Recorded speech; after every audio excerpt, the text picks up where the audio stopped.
O eternal and almighty God, from whom all power and wisdom come, we are assembled here before thee to frame such laws as may tend to the welfare and prosperity of our province. Grant, O merciful God, we pray thee, that we may desire only that which is in accordance with thy will, that we may seek it with wisdom and know it with certainty and accomplish it perfectly, for the glory and honor of thy name and for the welfare of all our people. Amen. We acknowledge we are gathered on Treaty 1 territory and that Manitoba is located on the treaty territories and ancestral lands of the Anishinaabe, Inuak, Dakota Oyate, Dene Sulene, and Nihi-Thowag nations. We acknowledge Manitoba is located on the homeland of the Red River Métis. We acknowledge northern Manitoba includes lands that were and are the ancestral lands of the Inuit. We respect the spirit and intent of treaties and treaty making and remain committed to working in partnership with First Nations, Inuit, and Métis people in the spirit of truth, reconciliation, and collaboration. Good afternoon, everybody. Please be seated.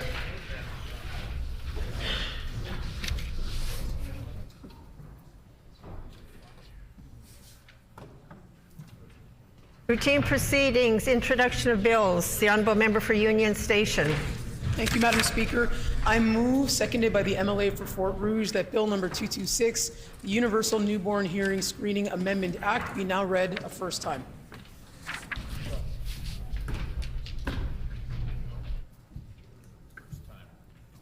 It has been moved by the Honourable Member for Union Station, seconded by the Honourable MLA for Fort Rouge, that Bill number 226, the Universal Newborn Hearing Screening Amendment, be now read a first time. The Honourable Member for Union Station. Thank you, Madam Speaker. I'm happy for the third time to bring forward Bill 226, the Universal Newborn Hearing Screening Amendment Act. The Universal Newborn Hearing Screening Amendment Act will offer parents the opportunity to have their newborns tested for congenital cytomegalovirus, or CMV, the most common non-genetic cause of permanent hearing loss in children, as part of their regular newborn hearing screening. This will prevent complications later in life because if CMV is identified quickly, newborns can be offered antivirals that are more effective earlier in life. More and more provinces are screening for CMV, and it's overdue that Manitoba gets on board.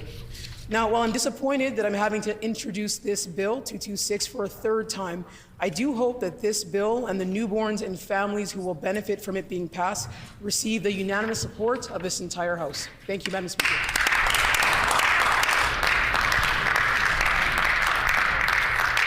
Is it the pleasure of the House to adopt the motion? Agreed? Agreed and so ordered. Committee reports.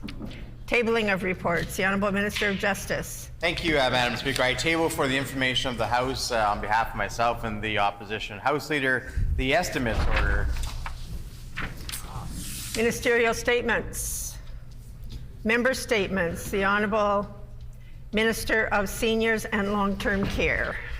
Thank you, Madam Speaker. And today I have the pleasure to speak to the accomplishments of an outstanding teacher in the St. James Assiniboia School Division.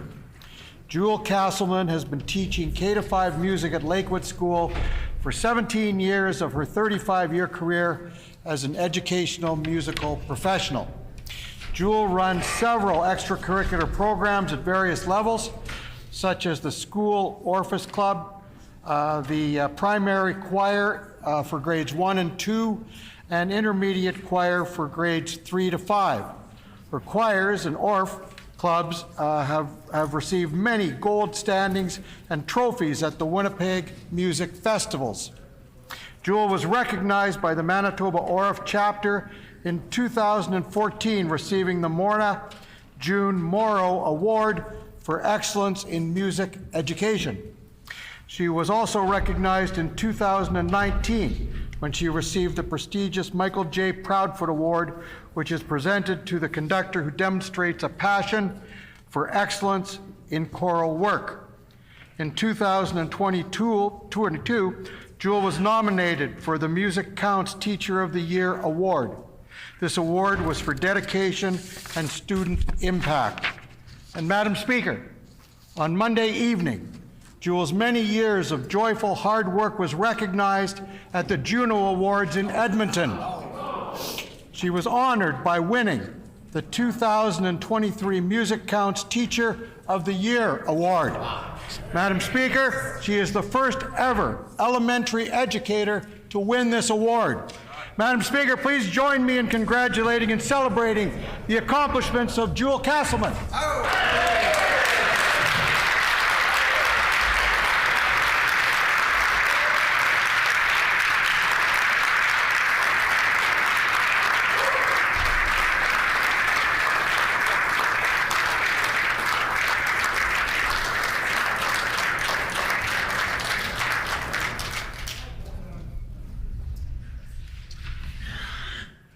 The Honourable Member for Wolseley.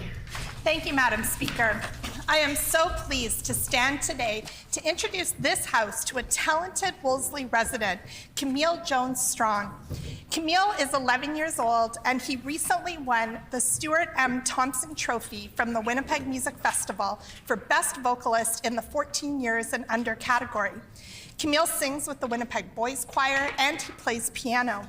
Later this month, he's heading to Toronto as a finalist in the Royal Conservatory of Music, Music Lights the Way Piano Festival.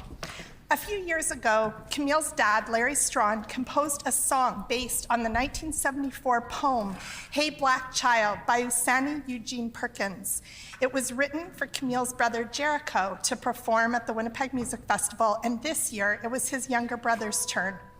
With this performance, Camille was selected Best Vocalist in his age category for the second year in a row.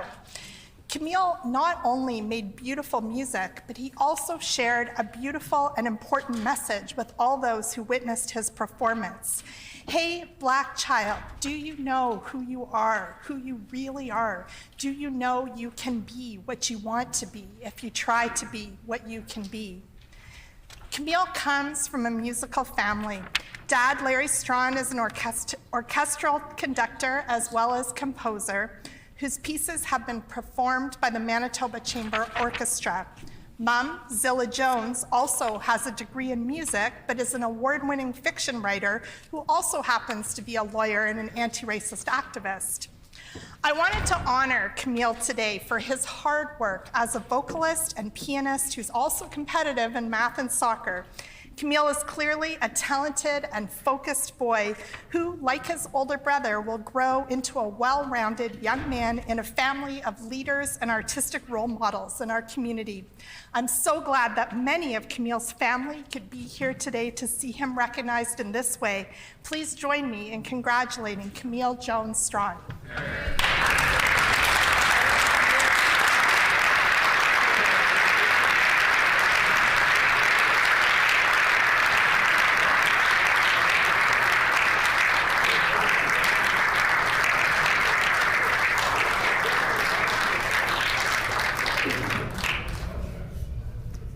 The Honourable Member for Borderland. Oh, no. The Honourable Member for Rossmere. Madam Speaker, I rise to raise the concerns brought to me by medical professionals deeply troubled by federal government recommendations that eligibility for medically assisted death be expanded to include minors and those struggling with mental health. In fact, the Federal Parliamentary Committee's 23 recommendations contain the word minor 17 times and call for consultation on, quote, minors in the child welfare system and Indigenous minors. These are sick, dystopian recommendations that promote a death culture in Canada and should be off the table. Canada has drawn concern from other nations as one of the world's most permissive assisted death jurisdictions, yet now contemplates expanding MAID for those with mental illness and children. Those considering these changes must contemplate their implications and consider the kind of country we are building not only for our children, but also for ourselves. No one should ever be encouraged to end their life. People recover from mental illness, and the distresses experienced by teenagers, though very real, are seldom permanent. Death is not the only option. Support is available through friends, professionals, and organizations offering proven help for those in dark places. No one is beyond hope and a good future. I call on those receiving these recommendations to turn their pause of these expansions into a stop. Anyone watching who is at risk or knows of someone at risk to harm themselves should call 911, go to an emergency department, or consult Manitoba's Mental Health and Wellness Resource Finder website. We must show compassion by helping people and their families find life, not death. Since legalizing MAID 7 years ago, Canada has steadily removed restrictions and now contemplates MAID for children and the mentally ill. Just because we can does not mean we should. What we justify today will be normal tomorrow, and many are asking, where will all this end? The member's time has expired.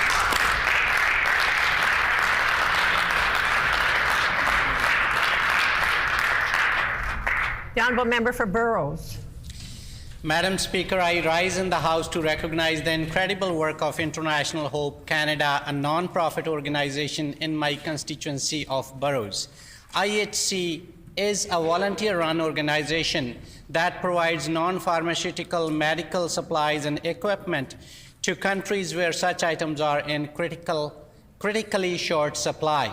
I had the privilege of meeting with volunteers at IHC recently and visiting their 9,300 square foot warehouse that accommodates donated and reclaimed medical equipment and supplies received by IHC. It was amazing to see the dedication and passion of all the volunteers and their creativity in reusing equipment to create usable medical equipment such as wheelchairs, stretchers, and much more. Since 1997, IHC volunteers have sent medical materials to over 50 countries and communities around the world. What first started as a passion project by Phyllis Reeder, an operating room nurse, has evolved into a volunteer-run organization that is addressing the pressing need for supplies and equipment in the under-resourced countries.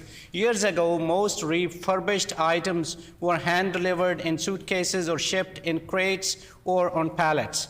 Now, with the support of other community partners, IHC volunteers fill 40-foot shipping containers to send overseas. I want to take this opportunity to appreciate all the volunteers at IHC who dedicate their time to helping our brothers and sisters all over the world. What would otherwise end up in landfills, IHC is repurposing the same material to transform lives. Most of their items are primarily given by hospitals, clinics, medical businesses, and individuals. I encourage Manitobans to consider IHC when donating supplies and unused medical equipment. Madam Speaker, I ask members to join me in recognizing the invaluable work of volunteers at International Hope Canada who are here with us in the gallery.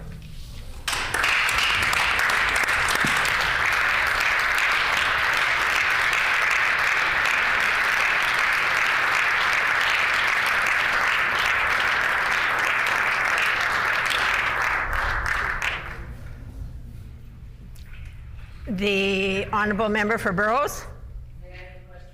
To enter the names of guests in the Hansard. Is there leave to allow them? The member doesn't need leave. He just has to give the names to Hansard. The Honourable Minister of Indigenous Reconciliation and Northern Relations. Madam Speaker, I rise in the House today to recognize and acknowledge the life and accomplishments of one of the best Canadian professional bull riders, Zane Lambert. Lambert was born and raised in Westburn, Manitoba, and attended school in Gladstone. Although he no longer resides in the area, his roots are in Agassiz, and his notable career spans all across Canada. Zane grew up around horses and cattle, but rodeos and bull riding were not of abundance in our rural communities. However, that did not deter him from his dream of riding. At a young age, he had a passion for bull riding, and by the age of 15, had the desire to go pro, but would have to wait until he was 18 as an adult before making that dream become a reality. Zane has been on more than 750 bulls, riding more than 375, has won 31 events and more than $500,000 in earnings. He is also the only rider in Canadian history to have qualified for and competed at every PBR Canada National Finals, and the first rider to have won the year-end events multiple times in back-to-back years. These are just a few of the many highlights to be proud of his only 20-year career. Having just retired from his pro riding, Zane looks forward to being with his family and watching his young boys wear out cowboy boots and hats and getting them involved in rodeos. Last fall, the pro rider was recognized with the Zane Lambert Lifetime Achievement Award and 2023 will see the beginning of this annual award go to an individual who has the same drive, passion, and commitment as Lambert had to the sport. Thank you to Zane for all his contributions to professional bull riding and for being a wonderful, respected role model and a mentor for those up and coming in the sport. May you continue to lead by example. Although Zane is not able to join us today, I welcome his very proud parents, Keith and Karen Lambert of Agassiz constituency. Madam Speaker, I'd like to ask that our members join the House in recognizing and congratulating Zane on his most notable career in professional bull riding and wish him all the very best in his retirement of this sport. Thank you.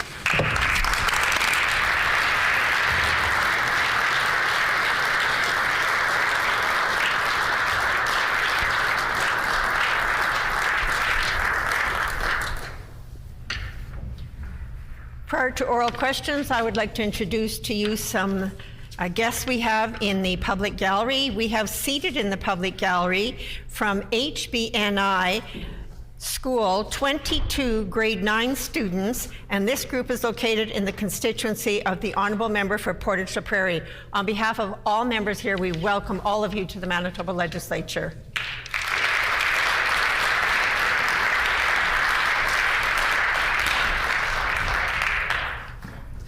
Oral questions. The Honourable Leader of the Official Opposition.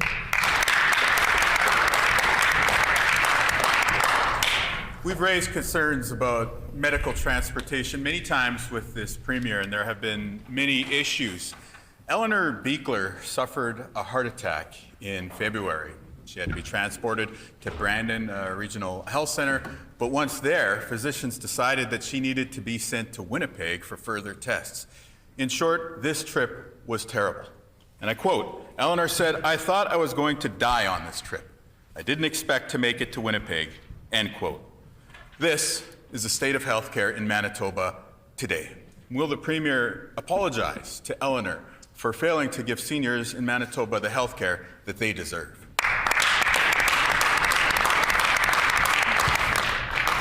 The Honourable Deputy Premier.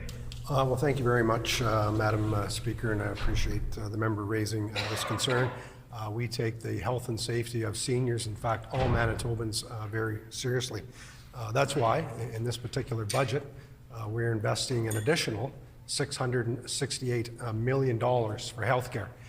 Madam Speaker, this represents a 9.2% increase to the healthcare budget this year alone. Madam Speaker, we're going to continue to make investments in healthcare so that Manitoba seniors, and in fact all Manitobans, get the healthcare that they deserve.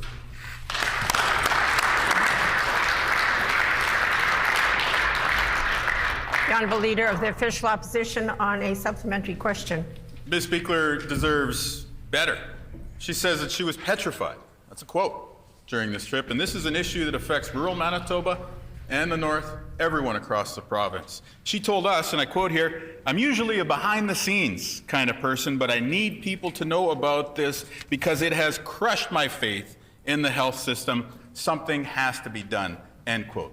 We agree, something has to be done, but nothing that this government has done to date will improve medical aviation services. In fact, after privatizing air ambulance services, this government is now seeking to contract out even more of these services. They put out that RFP just last year. And who's paying the price? Well, it's patients like Ms. Beekler. Will the Premier admit that the privatization of Lifelight air ambulance services was wrong and that she will commit to improving health care for seniors like Ms. Beekler?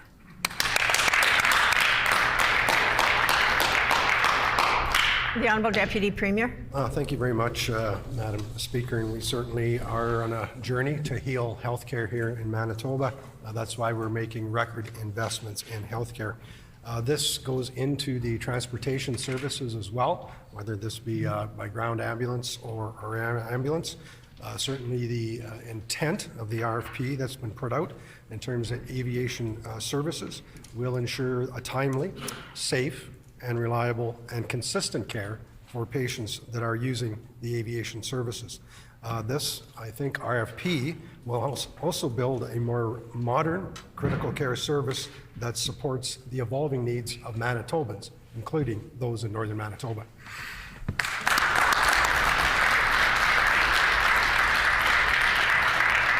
The Honourable Leader of the Official Opposition on a final supplementary. I just want to point out for the Deputy Premier that Ms. Spiegler was transported to the Brandon Regional Health Center. This is a live issue in the Westman. This is a live issue in many rural communities. It began with Brian Pallister's privatization of Life Flight air ambulances, which this Premier supported along with the rest of the PC cabinet.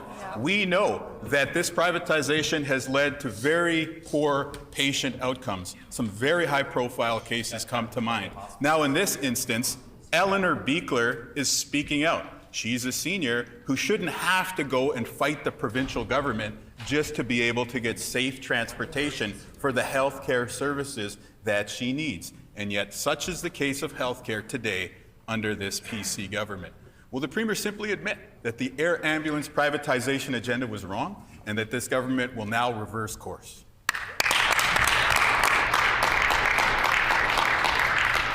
The Honourable Deputy Premier. Well, Madam Speaker, our goal is to make sure that Manitobans have the services that they expect and they deserve, quite frankly, Madam Speaker. That's why we are making record investments in healthcare, almost $8 billion investment in healthcare this year's budget.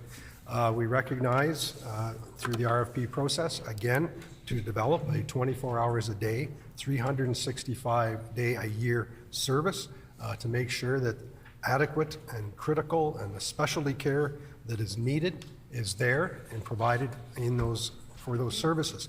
I will say also, Madam Speaker, we recognize the challenges on the human resource side. That's why we've committed $200 million to attract over 2,000 healthcare professionals.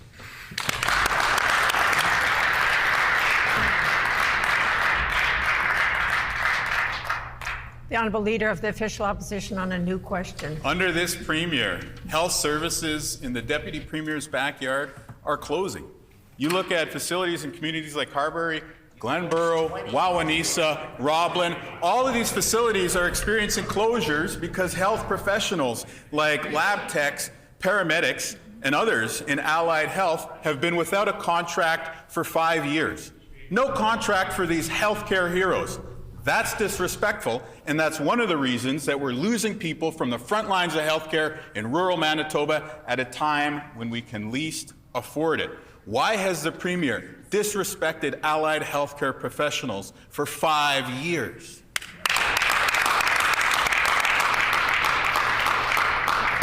The Honourable Deputy Premier. Well, Madam Speaker, we do in fact value the healthcare workers. They are the front line in providing services for Manitobans across our province.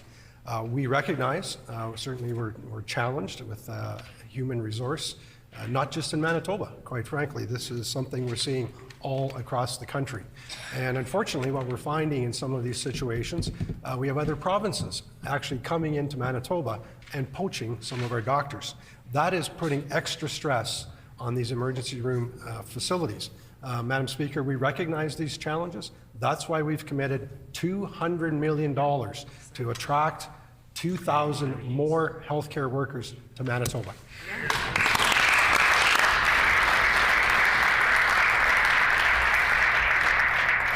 The Honourable Leader of the Official Opposition on a supplementary question. You know, Madam Speaker, some of these facilities in the Westman and in the Interlake and in the Parkland are closing because we're losing allied healthcare professionals. But here's the part that the Deputy Premier leaves out. The reason why a lab tech leaves for Saskatchewan is because this government has frozen their wages for half a decade. Yeah. We're in a war for talent, but this government is forcing healthcare professionals out of the front lines with this disrespect. Allied healthcare professionals are the paramedics that transport you to the hospital when you need it, that ensure that you can get an x-ray, that are the respiratory therapists that take care of some of the sickest people in this province. And for 5 years, this government has refused to sit down at the table with them. That's an absolute shame because it's harming patient care across our great province. When will this Premier end the disrespect for allied healthcare professionals? Any questions? The Honourable Deputy Premier. Well, Madam Speaker, I want to point out to the members opposite that many of the contracts and healthcare and across healthcare have actually been put in place. I know there's a few outstanding contracts, as the member referenced, Certainly, those discussions are ongoing. We as government are not we are the payer. We're not there negotiating those contracts. I'm optimistic that these contracts will be resolved in the very near future, and this is critical to healthcare in Manitoba. We certainly are investing in healthcare, $7.9 billion in this budget alone, committing $200 million specifically to attract healthcare workers.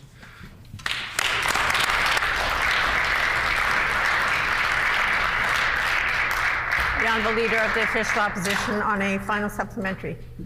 How many people in rural Manitoba complain about long waits for ambulances? This is the reason why. It's because this government has left paramedics and other allied healthcare professionals without a contract for 5 years. That's why these paramedics and other allied healthcare professionals, we're at risk of losing them. It's because of a political decision made by this government. The government could easily ensure that these folks are respected, that they get a decent wage, and that they stay on the front lines, but they won't. Instead, this PC government is trying to save money. That's during a healthcare crisis. Will the Premier finally admit that this approach is failing Manitobans and start respecting allied healthcare professionals today, starting with a new contract? The Honourable Deputy Premier. Well, Madam Speaker, I will again point out that many of the contracts dealing with healthcare in Manitoba have been addressed. There's a few outstanding contracts that I think will probably be resolved in the coming days or months ahead. Madam Speaker, I will say as well, in this particular budget, and hopefully the members at the end of the day will bring forward and allow us to move this budget forward, because this budget, through our tax savings, will provide benefits of $1,400 in this tax proposal alone. And these types of initiatives, as well as having these contracts resolved, will make us as Manitobans and Manitoba more attractive to healthcare workers, and they will stay in Manitoba to support healthcare and support Manitobans.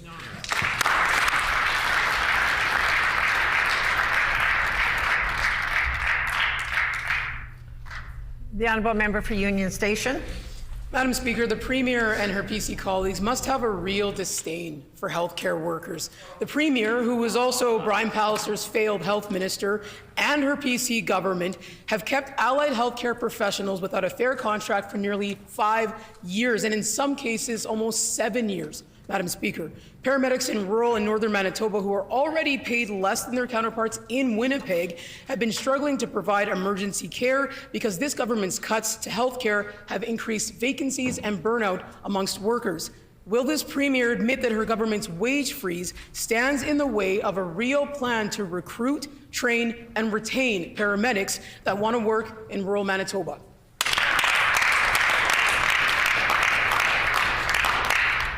The Honourable Minister for Consumer Protection and Government Services. Thank you, Madam Speaker, and I will remind that member that our province has come through a pandemic which was stressful on healthcare workers, and we owe them our gratitude. We value, on this side of the House, we value our healthcare workers, we value nurses, we value healthcare professionals, allied healthcare professionals. That's why we put forward a $200 million plan to retain, to train, and to recruit more healthcare professionals. We're continuing to work on the negotiating table as well. Shared Health is there as the employer. They're negotiating. The Leader of the Opposition misleads this House by claiming that they're not.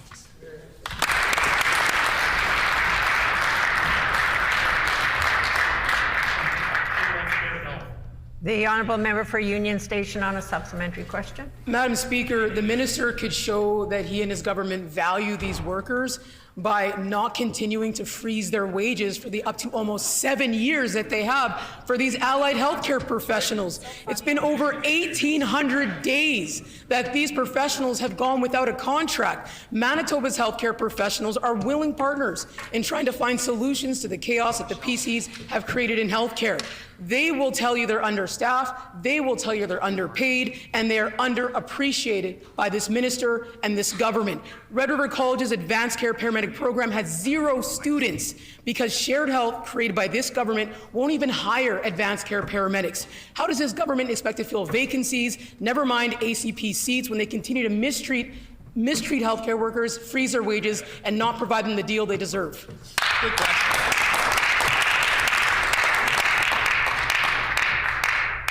The Honourable Minister for Consumer Protection and Government Services. Madam Speaker, I'll simply point out that this year's budget demonstrates a commitment to valuing healthcare workers. That's why there is $668 million more going into our healthcare system under this year's budget, a budget that the NDP voted against. Part of that is a $200 million commitment to retain, as well as train and recruit, to retain healthcare professionals. That's certainly what demonstrates a commitment to our healthcare professionals in this province. The negotiations continue. They are at the table. I'm optimistic that we'll be able to come to an agreement soon.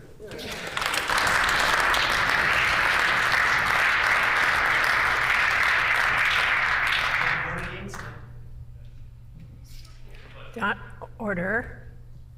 The Honourable Member for Union Station on a final supplementary. Madam Speaker, the chaos in healthcare caused by the Pallister-Stephenson government's cuts to rural healthcare continue to undermine patient safety. This Premier and her government claim to speak to healthcare workers, but clearly they're only talking to the health administrators and management, not the frontline healthcare professionals who are delivering care every single day. Emergency room closures and the threat of EMS station closures has rural paramedics fearing that every day the system will fail and that they won't be able to provide the life-saving care that Manitobans depend on. Why has the minister neglected the working conditions for rural paramedics for so long? The Honourable Minister of Health.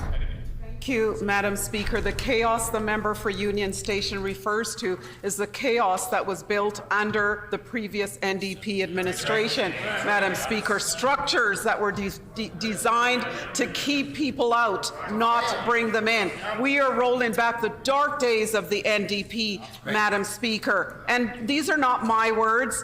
We have made changes to allow for internationally trained physicians to enter the healthcare workforce sooner. And the registrar of the College of Physicians and Surgeons said the exam they had to write was holding back many qualified internationally trained physicians from coming to the province. I want to table this, Madam Speaker, as one example of the structures the members opposite created that is needed to our health.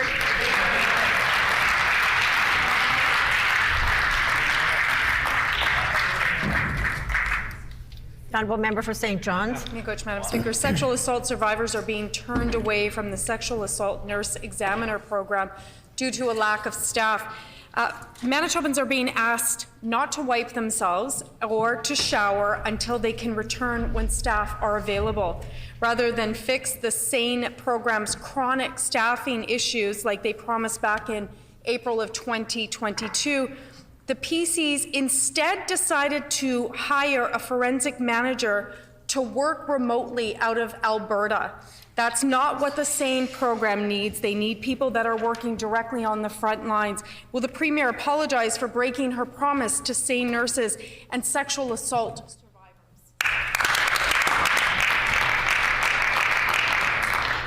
The Honourable Minister of Health. Thank you, Madam Speaker. Our government is keeping our commitment and promise to individuals that have experienced the trauma of sexual assault. That is why, Madam Speaker, we created the Forensic Nurse Examiner program. It was our government that invested $640,000. It is our government that has provided for positions, permanent full-time positions, Madam Speaker, to be implemented in that program under the previous administration. It was casual individuals that worked in the program and picked up shifts along the way, Madam Speaker. 6 of 7 staff have been hired into the new positions, Madam Speaker. A manager and training is underway to ensure individuals get the care they need.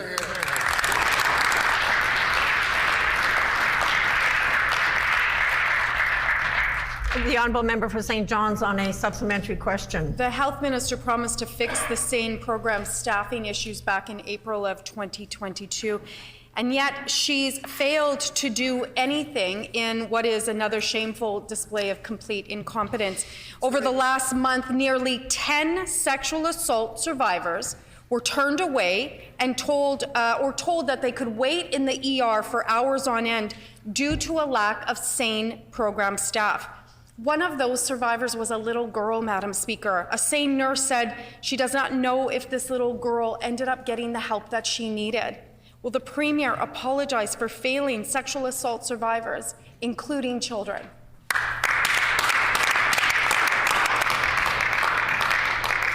The Honourable Minister of Health.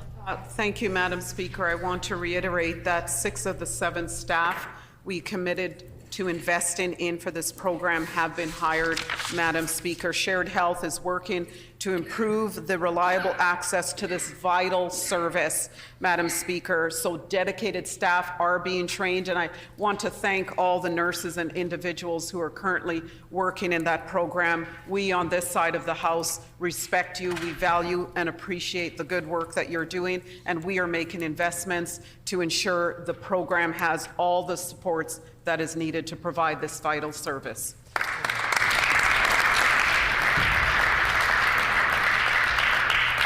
The Honourable Member for St. John's on a final supplementary. This PC's government's incompetence is having inexcusable and cruel consequences. 2 days ago, another child was turned away from the SANE program and told not to come back until there was staff available to examine them. 2 days ago, Madam Speaker. That's shameful, and it only further traumatizes this child. Having to turn away sexual assault survivors, including children, is also having a terrible effect on sane nurses who feel this very intimately. Will the Premier and the Minister finally do the right thing and hire Manitobans instead of Albertans?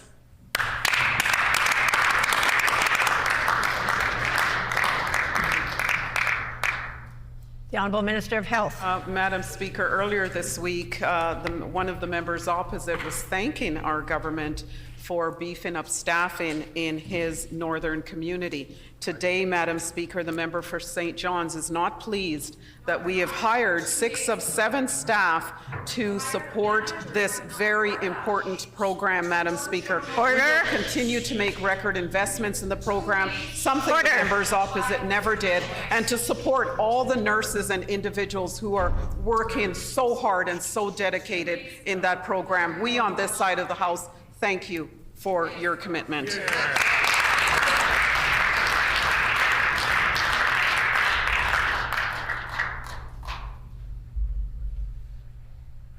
Honourable Member for Concordia. This is a question for the Minister of Finance, Madam Speaker.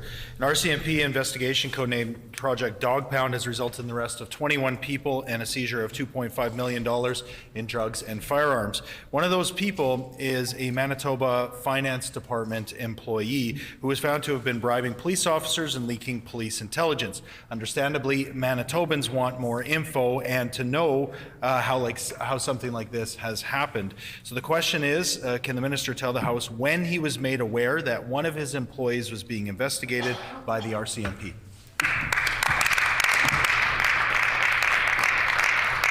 The Honourable Minister of Justice. Madam Speaker, I want to thank the D Division, RCMP, and the different law enforcement agencies around Canada who were involved in Operation Dog Pound. Of course, they followed the evidence, and the evidence led to some unexpected places, but it speaks to the fact that no matter who you are or where you're employed, if you are alleged to be involved in helping those to manufacture or distribute drugs, there are consequences. There are consequences in the law.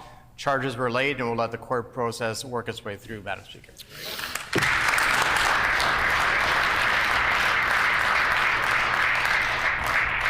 The Honourable Member for Concordia on a supplementary question. Again, the question is for the Minister of Finance. I think he has some details that may be relevant and of interest to Manitobans. We know that, as I said, among those charged was a Manitoba Finance Special Investigations Unit employee, and this employee was charged with a bribery of officers, breach of trust by a public officer, and conspiracy to evade payment. It's very concerning, and so we're simply asking some factual questions that I'm hoping the minister can put on the record. Can the minister tell us at what point did he put the employee on unpaid leave, and at what point was the employee suspended from his job? Question? The Honourable Minister of Justice. The member should know, as he purports to be the justice critic, that asking questions regarding charges that have been laid are not appropriate to have those charges discussed on the floor of the legislature. However, the RCMP did report yesterday on the conclusion of Operation Dog Pound and the charges that were laid in that particular operation. I want to again thank the RCMP and all those who are involved across Canada for that successful operation. We know that there is more important work to do when it comes to the disruption of the manufacture and distribution of drugs, but yesterday's operation is a clear indication that the RCMP, law enforcement in Manitoba more generally, are dedicated to that effort.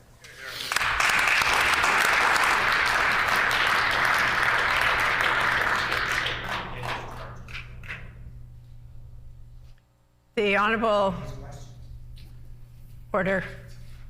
The Honourable Member for Concordia on a final supplementary. I think the minister will understand I'm not asking questions about the charges, and that's why we're asking that the Minister of Finance. Order. I am going to have to call the. I am going to have to call the member to order from Springfield Rashad. And if there are others heckling, I will recognize them too. I have given a little bit of latitude to a member or two. I will cease to do that. The Honourable Member for Concordia. There you go, Matt. Once again, Madam Speaker, not asking about charges before the courts, but simply the response by the Minister for Finance's department. This employee was found to have been leaking police intelligence and bribing officers. So these are very serious allegations. But Manitobans want to know that there are checks and balances in place to ensure that this kind of thing won't happen again. So once again, can the Minister tell us what he is doing, what the Minister of Finance is doing to prevent this from happening amongst one of his employees again?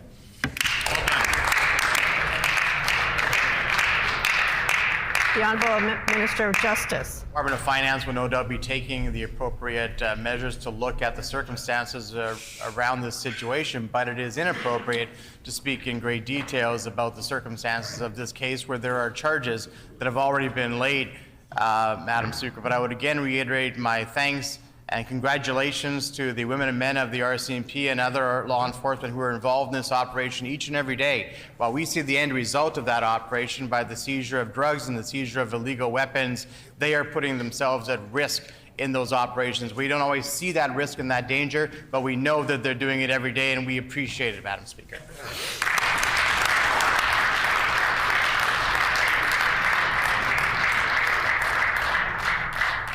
The Honourable Member for Notre Dame. Madam Speaker, on this side of the House, we respect people who have to go to work every day. Workers who get dirt under their nails and workers who wear out their steel-toe boots year after year. They work hard to put food on the table for the families, and they should be paid properly. But this Premier couldn't care less about the workers who build our province. She is looking to cut their wages, and that's wrong. Will the Premier tell the House why she is planning to cut wages for construction workers?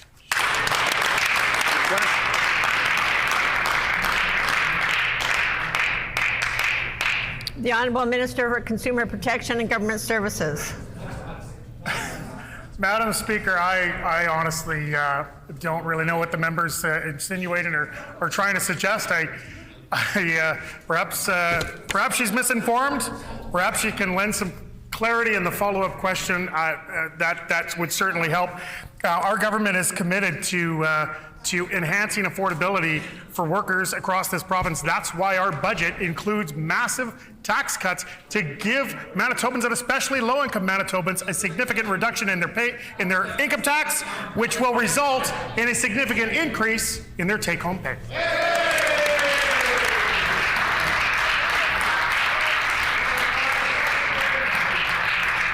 The honourable member for Notre Dame on a supplementary question. Madam Speaker, under this Premier, apprenticeship funding was cut by 43% since 2016, and she weakened safety protections by cutting apprenticeship ratios. We've now learned that the PCs are looking to cut the wages of construction workers this year.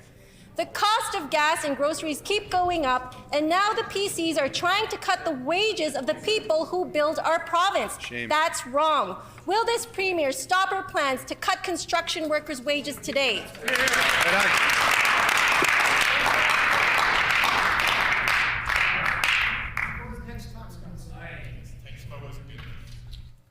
The Honourable Minister for Advanced Education and Training. Thank you, Madam Speaker. And I first want to thank all Manitobans who have decided to take a career in the trades. Our government is grateful for all of your hard work. Yeah. Madam Speaker, what the member is referring to is actually our attempt as a government to reach out and get feedback from frontline workers on various proposals before us. And that would make the members opposite nervous because they've never sought feedback from Manitobans before making decisions. We won't follow the lead of NDP because we know we're doing what's right by Manitobans.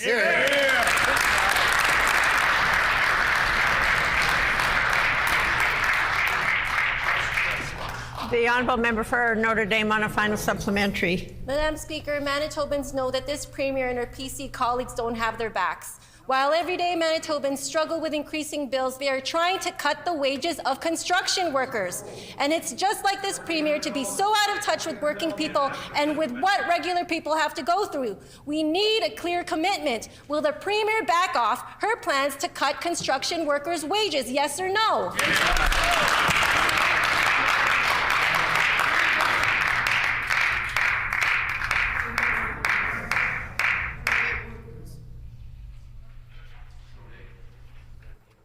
The Honourable Minister for Advanced Education and Training. Thank you, Madam Speaker. It's certainly not surprising, but it is very disappointing that the NDP are choosing to fearmonger. There is nothing truthful in what the member has stated, and we look forward to having more conversations with apprentices and frontline workers as we move forward in advancing their needs and paying them respectful wages, which we have always committed to do, and we will continue to do so.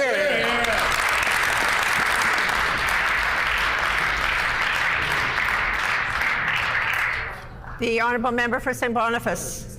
Thank you, Madam Speaker. Yesterday, the Auditor General released an update on the progress of a series of audit recommendations, and it is dismal. Only 10% of recommendations have been fulfilled. That's a 90% fail rate.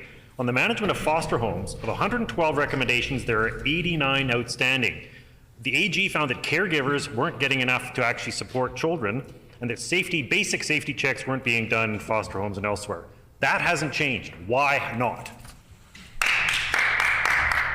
The Honourable Minister of Families. Well, I think the member would know that our government is radically transforming child welfare, and that we did have a good conversation with the Auditor General explaining that some of the implementation of the recommendations have really changed since we have moved towards a different system with Indigenous governing bodies leading their own child welfare and managing the foster system underneath them.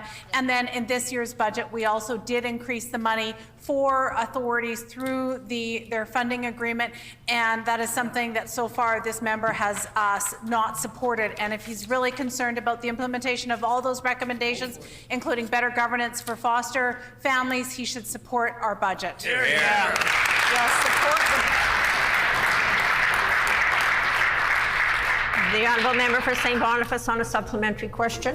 Madam Speaker, over 2,000 children in the custody of CFS were in what's called a place of safety. They're not supposed to be there for more than 30 days, but if there's nowhere else to go, that is where they need to be. But they have been spending years there. The report said to monitor the placement and support children in places of safety and make sure they are funded like foster homes.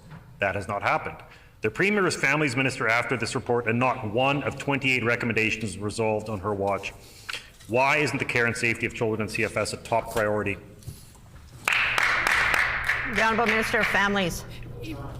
Madam Speaker, the members opposite will know that when we formed government, we knew that we had a major department that needed to be transformed with child welfare. We had to move away from a system where children were being placed in hotels that was significantly overutilized under the former government. We also know that children in care rose from 5,000 in 1999 when the NDP took office to 11,000, over 100% increase in the number of children that went in the system. When we formed government, we made a commitment to reducing the number of children in care. We made a commitment to enhancing the services and the supports that families received, family reunification, and transforming the child welfare system. I hope this member will support the bill that I had introduced yesterday that will bring major transformation.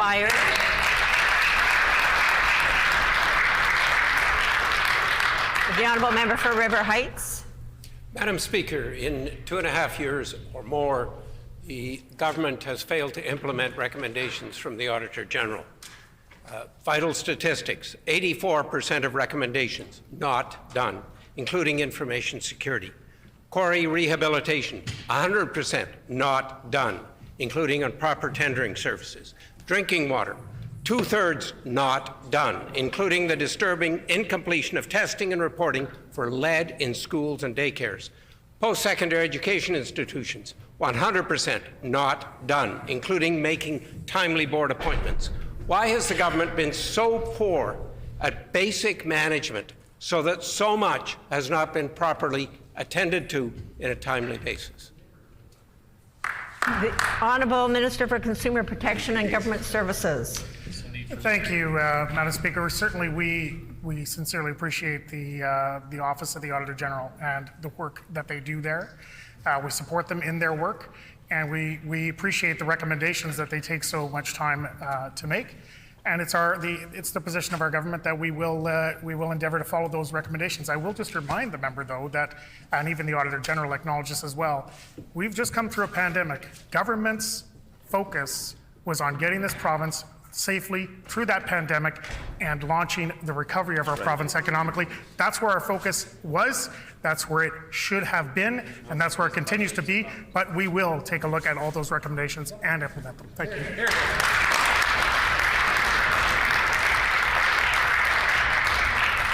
The Honourable Member for Brandon East. Thank you very much, Madam Speaker. I know that in my constituency of Brandon East, many individuals living with diabetes cannot live their fullest life without access to the necessary technology and equipment. That is why in 2021, we did what the NDP government failed to do during their tenure, and that was to expand eligibility for advanced glucose monitoring and insulin pumps to all young adults under the age of 25. Right. I want to ask the Minister if she could update the House on the added investments that this government has made to improve the lives of Manitobans living with both type 1 and type 2 diabetes.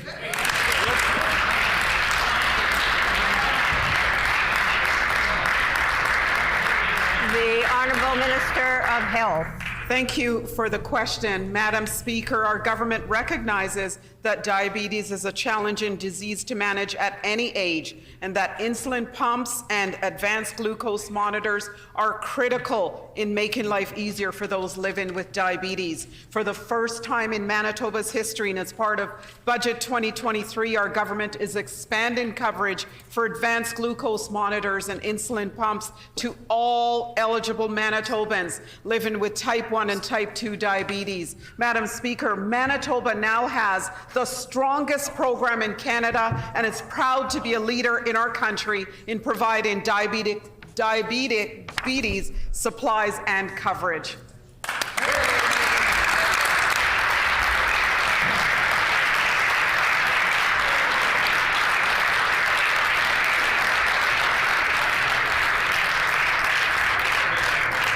The Honourable Member for Transcona. Thank you, Madam Speaker. The Manitoba School Board Association annual convention starts tomorrow. On the agenda is a meeting between the Education Minister and board chairs. It's clear what the dialogue will be about: the PC chronic underfunding of public education, Madam Speaker. 7 years of underfunding is forcing school divisions across the province to cut programs and staff that students rely on. School divisions like Borderland, Hanover, Pembina Trails, and Sunrise have all had to endure 7 years of this austerity. Madam Speaker, however, it is not too late for the PCs to reverse course. Will the minister do the right thing and adequately fund education today? The Honourable Minister of Education and Early Childhood Learning. Thank you, Madam Speaker, and it gives me a great opportunity to stand up and put some facts on the record. And it's unfortunate, Madam Speaker, that my friend, the education critic from Transcona, stands up and continues to put misinformation on the record, Madam Speaker. Madam Speaker, $100 million, 6.1% increase, largest increase in over 25 years to the K-12 sector, Madam Speaker. We are making changes and funding advancements in the K-12 system, Madam Speaker, something far more than the NDP ever did, Madam Speaker. And for that, Madam Speaker, I know that the member is having a difficult time, so I'm going to table a chart to show him that the increased funding in education has increased year after year, and even more under our government, Madam Speaker.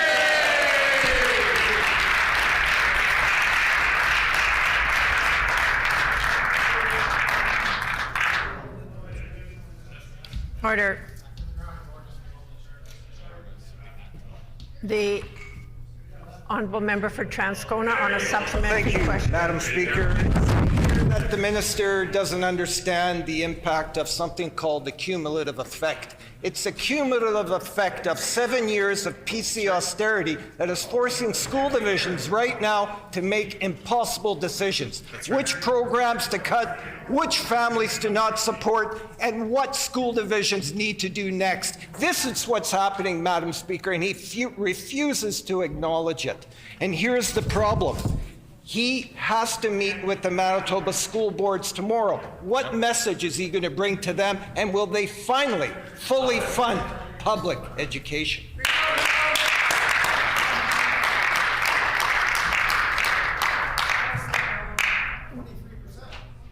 The Honourable Minister of Education. Thank you, Madam Speaker. And again, it's unfortunate that this member is just talking from his leaders' self-promoting talking points, Madam Speaker. We on this side of the House have been funding education to more than the rate of inflation since we came into government in 2016, which is actually 23% increase, Madam Speaker. 23%. And I know that the member from Transcona is busy yelling from his seat, which is unbecoming, Madam Speaker. But it's a 23% increase, $100 million, a 6.1% increase to the K-12 sector. We are working with our education partners, Madam Speaker, unlike the NDP, who sat back, never brought them into the offices. Matter of fact, Madam Speaker, I even brought the critic into my office for a few meetings as well.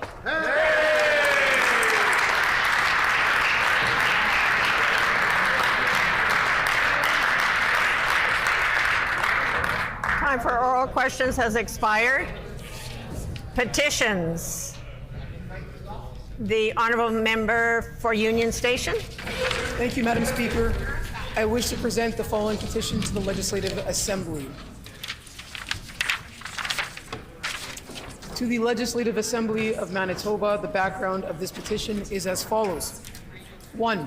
The Sexual Assault Nurse Examiner Program, SANE, is run out of the Health Sciences Centre in Winnipeg. Order. And provides critical support to sexual assault survivors. The program also helps collect evidence for potential prosecution. 2. Demand for the SANE program in the province is rising, with 764 sexual assault survivors receiving treatment from April 2022 to January 2023, a nearly 50% increase since 2017 and 18. 3. The SANE program has only one full-time nurse and just over a dozen others who are on call to conduct sexual assault examinations in their off hours. 4. The provincial government has failed to increase funding or hire additional staff to support the SANE program, breaking its April 2022 promise to spend $640,000 annually and hire 5 additional nurses and a provincial coordinator. 5. The provincial government's refusal to support the same program has resulted in severe staffing shortages, leading to at least 14 sexual assault survivors being sent home with the instruction not to shower or wipe themselves until they return and as staff are eventually able to treat them. It has been reported that survivors often don't return and the number of people being turned away could be significantly higher. 6. The provincial government has compounded its failure to provide supports for victims of sexual and gender-based violence by refusing to proclaim a bill passed in 2021 that would hold the provincial government accountable for providing resources available to child survivors of sexual assault. The bill, sponsored by the MLA for the Pas-Camissac, is entitled, and I quote, "The Reporting of Supports for Child Survivors of Sexual Assault Act," end quote. 7. The SANE program staffing shortage is just one example of how the provincial government's cuts to Manitoba's healthcare system and frontline healthcare workers, including nurses, is causing Manitobans harm. 8. Urgent action is needed to immediately fix the SANE program staffing shortages and to ensure that sexual assault survivors are supported with timely access to care. We petition the Legislative Assembly of Manitoba as follows: to urge the provincial government to stop breaking its promises to Manitobans and provide basic and respectful health care for sexual assault survivors through the Sexual Assault Nurse Examiner SANE program, by ensuring it is properly staffed so that no prosecution of perpetrators of sexual violence is compromised by the failure to collect evidence. This petition has been signed by Ashley Sagerman, David Gauthier, Kevin Brown, and many Manitobans. In accordance with our Rule 133, Bracket 6, when petitions are read, they are deemed to be received by the House. The Honourable Member for Transcona. Thank you, Madam Speaker. I wish to present the following petition to the Legislative Assembly. To the Legislative Assembly of Manitoba. The background of this petition is as follows. Number 1, the Bibliothèque Régionale Jolie has been served notice by the Red River Valley School Division to vacate the premises currently situated in the auditorium of École Heritage School by March 31 of 2023. Number 2, the auditorium was originally built in the 1960s by renowned Manitoba architect Etienne Gaboret and has been home to the JRL for 48 years. Number 3, a photo of the auditorium captioned "The Regional Library" is published in a 2008 document titled Heritage Buildings in the RM of de Salaberry and St. Pierre-Jolie. It is marked as an important modern building that could attain the status of heritage site. Number 4, the JRL and Red River Valley School Division have flourished from a mutually beneficial memorandum of understanding for 54 years. Number 5, their shared collection boasts over 50,000 books and is the 4th largest collection of French language literature in rural Manitoba. Number 6, students that are bused in from the neighboring municipalities that do not have a public library, such as Niverville, Grunthal, and Clevefield, are provided with free access to the public library and its 4th largest collection of French books in rural Manitoba during the school year.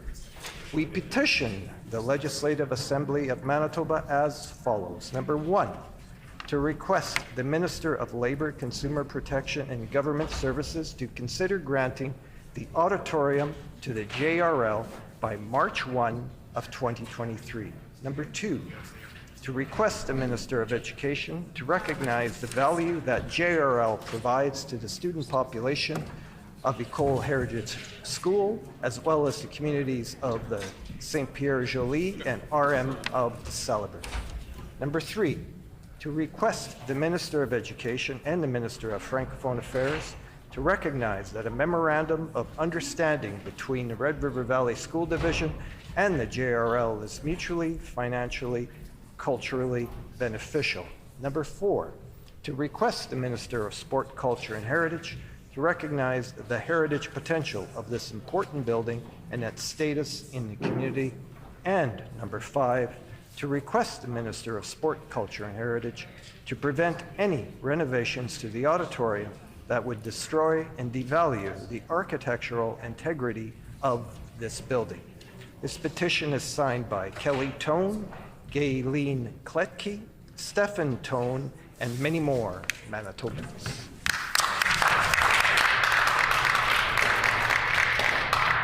The Honourable Member for Elmwood. Thank you, Madam Speaker. I wish to present the following petition to the Legislative Assembly.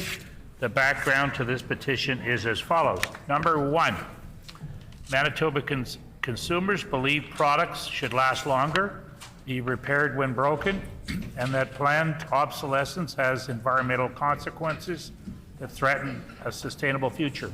Number 2,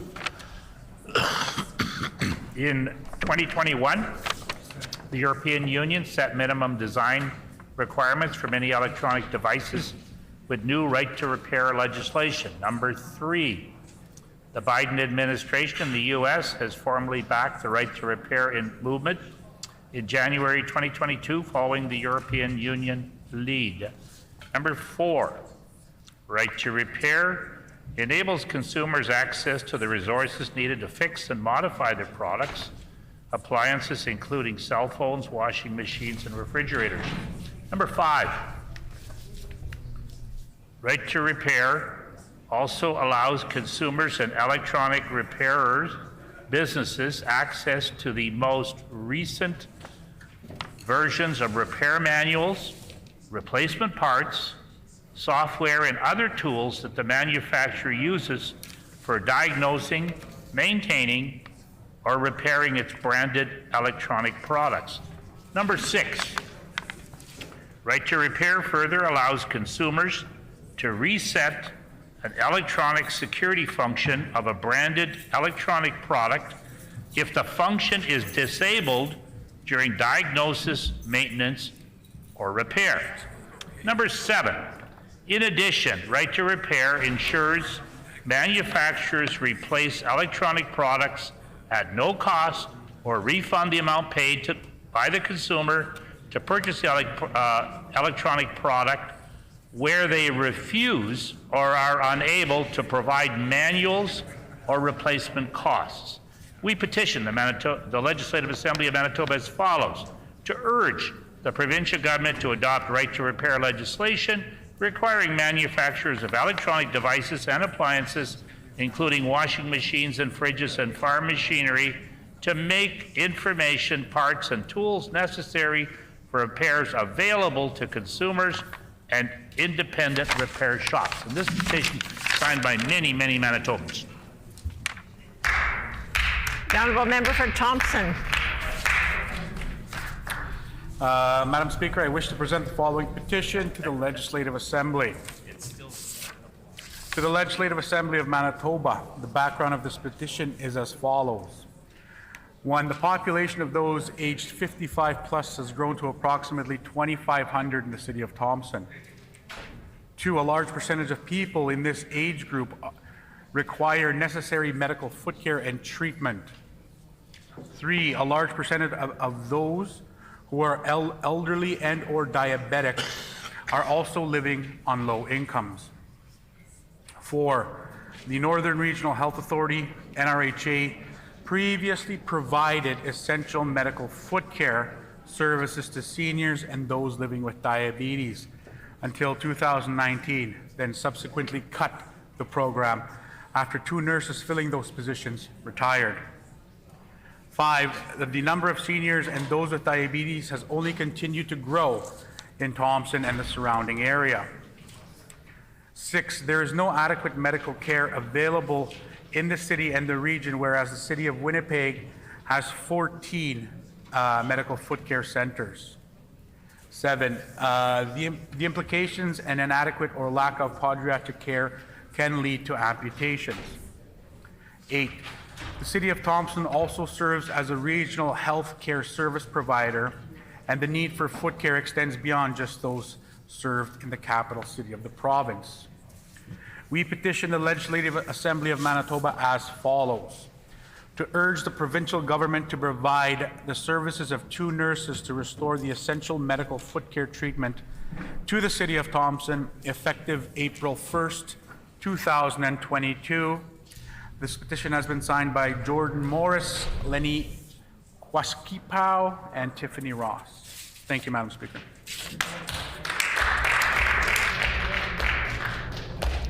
The honourable member for St. James.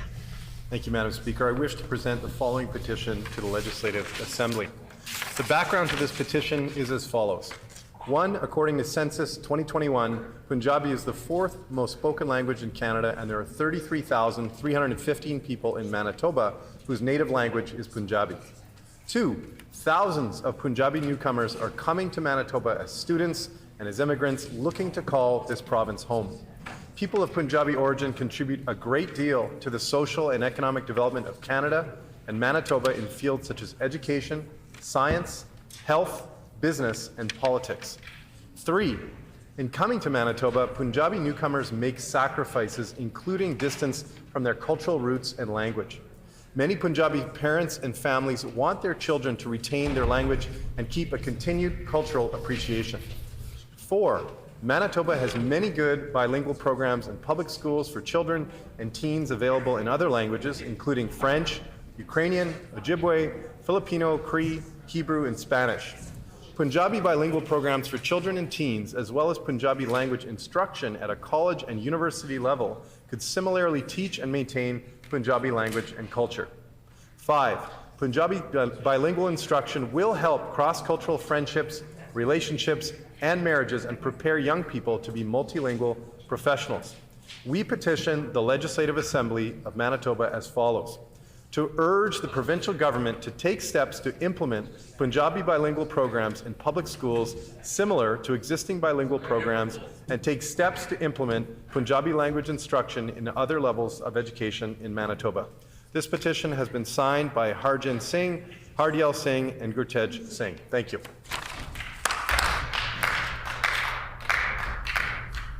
The honourable member for St. John's. Which, Madam Speaker, I wish to present the following petition to the Legislative Assembly. To the Legislative Assembly of Manitoba. The background to this petition is as follows. 1, the Sexual Assault Nurse Examiner SANE program is run out of the Health Sciences Centre in Winnipeg and provides critical support to sexual assault survivors. The program also helps collect evidence for potential prosecution. 2, demand for the SANE program in the province is rising, with 764 sexual assault survivors receiving treatment from April 2022 to January 2023. A nearly 50% increase since 2017-18. 3, the SANE program has only 1 full-time nurse and just over a dozen others who are on call to conduct sexual assault examinations in their off hours. 4, the provincial government has failed to increase funding or hire additional staff to support the SANE program, breaking its April 2022 promise to spend $640,000 annually and hire 5 additional nurses and a provincial coordinator. 5, the provincial government's refusal to support the SANE program has resulted in severe staffing shortages, leading to at least 14 sexual assault survivors being sent home with the instruction to not shower or wipe themselves until they return and staff are eventually available to treat them. It has been reported that survivors often don't return, and the number of people being turned away could be significantly higher. 6, the provincial government has compounded its failure to provide support for victims of sexual and gender-based violence by refusing to proclaim a bill passed in 2021 that would hold the provincial government accountable for providing resources available to child survivors of sexual assault. The bill, sponsored by the MLA for the Pa-Kamizak, is entitled the reporting of supports for Child Survivors of Sexual Assault Act. 7, the SANES program staffing shortage is just one example of how the provincial government's cuts to Manitoba's healthcare system and frontline healthcare workers, including nurses, is causing harm, Manitobans harm. 8, urgent action is needed to immediately fix the SANE program staffing shortage and to ensure that sexual assault survivors are supported with timely access to care. We petition the Legislative Assembly of Manitoba as follows: to urge the provincial government to stop breaking its promises to Manitobans and to provide basic and respectful health care for sexual assault survivors through the Sexual Assault Nurse Examiner SANE program by ensuring it is properly staffed so that no prosecution of perpetrators of sexual violence is compromised by the failure to collect evidence. Signed by many Manitobans. Thank you.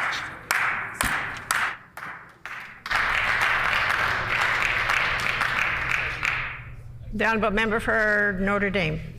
Thank you, Madam Speaker. I wish to present the following petition to the Legislative Assembly. To the Legislative Assembly of Manitoba, the background of this petition is as follows. Number 1, home care workers in Manitoba provide skilled and compassionate care that helps better the quality of life for thousands of Manitobans. Number 2, robust home care services are proven to reduce the strain on health services and demand for hospital beds. Number 3, home care reduces the demand for long-term care beds as it allows people to continue living in their own space. Number 4, studies show that 1/3 of the 200,000 Canadians living in long-term care homes could stay home with proper home care support. Number 5, investing in home care saves money as daily services cost half the price of a long-term care bed and 1/7 of the daily cost of a hospital bed. Number 6, the provincial government's cuts to home care in Manitoba has resulted in chronic staffing issues that caused the WRHA to cancel 27,000 home care appointments in the month of April 2022 alone. Number 7, many clients in Manitoba only receive home care services once a day, whereas countries such as Denmark offer up to 6 visits a day. Number 8, home care workers in Manitoba are paid poor wages, are offered little benefits, lack sick time, and are overworked, resulting in difficulty retaining and attracting workers. Number 9, home care workers have been without a contract since 2017 due to this provincial government's interference in labor negotiations. Number 10, investing in home care is a proactive approach that would save the province millions of dollars as well as allow more Manitobans to age in place. We petition the Legislative Assembly of Manitoba as follows: to urge the Minister of Health and the Minister of Seniors and Long-Term Care to immediately increase investment in home care services so that home care workers can be paid a fair wage and clients can receive the level of service they require. This has been signed by Sudha Sharma, Evelyn Tiano, Antoinetta Alag, and many other Manitobans.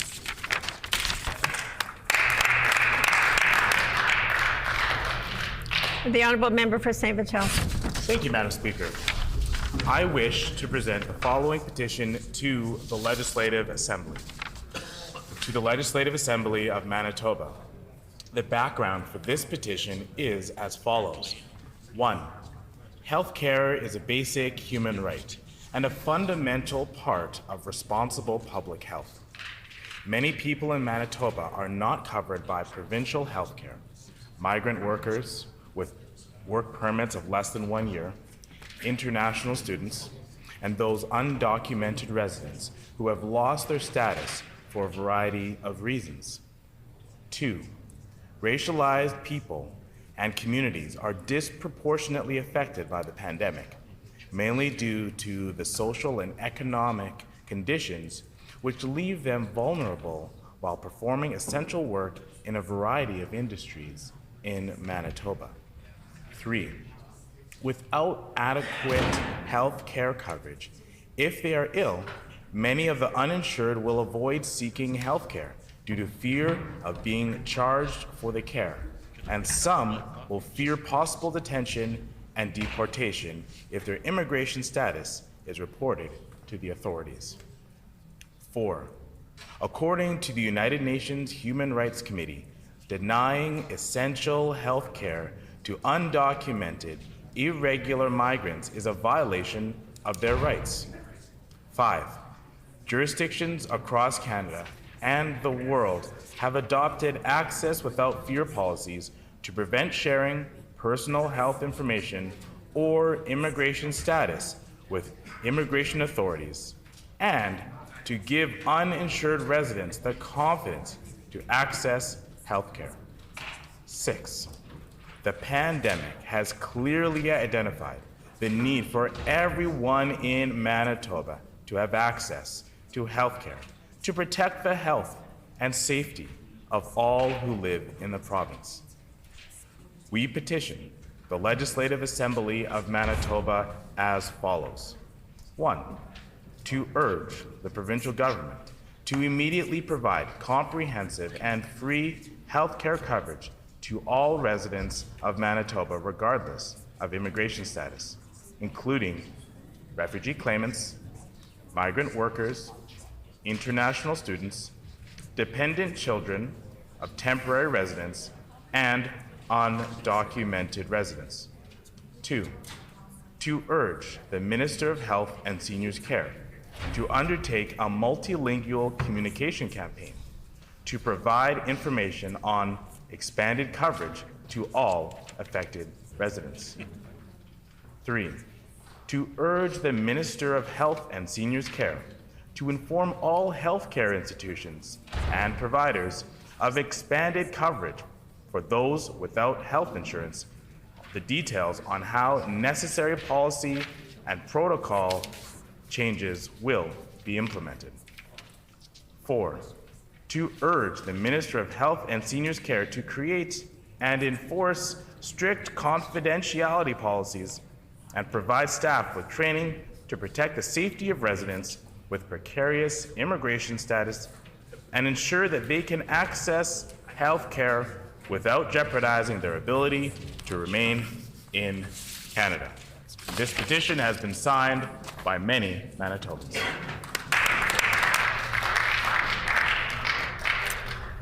Grievances?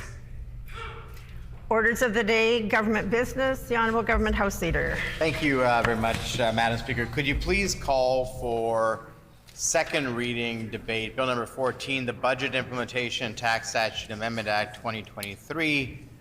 If it passes, or if it passes at second reading, please then call Bill 14 for Committee of the Whole.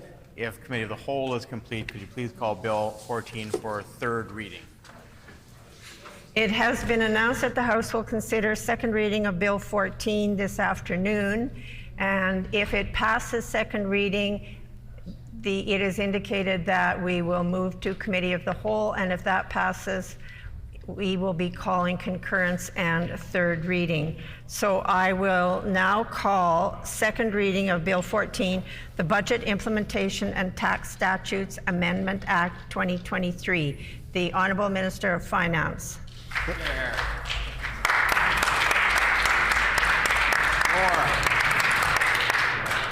Thank you, Madam Speaker. I move, seconded by the Minister of Seniors and Long-Term Care, that Bill number 14, the Budget Implementation and Tax Statutes Amendment Act 2023, be now read a second time and be referred to a committee of this House.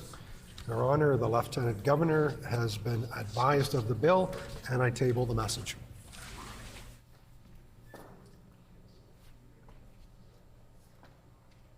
It has been moved by the Honourable Minister of Finance, seconded by the Honourable Minister of Seniors and Long-Term Care, that Bill number 14, the Budget Implementation and Tax Statutes Amendment Act 2023, be now read a second time and be referred to a committee of this House. Her Honour, the Lieutenant Governor, has been advised of the bill, and the message is tabled. The Honourable Minister of Finance. Thank you very much, Madam Speaker. I'm pleased to rise to provide some comments on Bill 14, the Budget Implementation and Tax Statutes Amendment Act 2023. This will implement tax statutes and administrative changes as part of Budget 2023, as well as some additional priority legislation. This bill implements historic tax measures to lower taxes for Manitobans and businesses, which makes our economy stronger and more resilient. Madam Speaker, this bill will implement the largest personal income tax reduction in Manitoba history, providing much needed assistance to all Manitoba taxpayers each and every year moving forward. This includes the historic increases in the basic personal amount and personal income tax bracket thresholds. By increasing the basic personal amount to $15,000, Manitoba taxpayers will save $311 million in 2023, and 47,400 additional low-income taxpayers will be removed from the tax rolls. Since we formed government in 2016, this number is 74,000, which is roughly 10% of all taxpayers in Manitoba. This will provide savings of up to $524 for an individual or over $1,000 for a two-income family compared to 2022. By increasing our tax bracket thresholds to $47,000 and $100,000, taxpayers will benefit from an additional tax savings of $160 million in the 2024 tax year. As a result of the changes to the basic personal amount and tax brackets combined, taxpayers will save up to an additional $1,399 in 2024.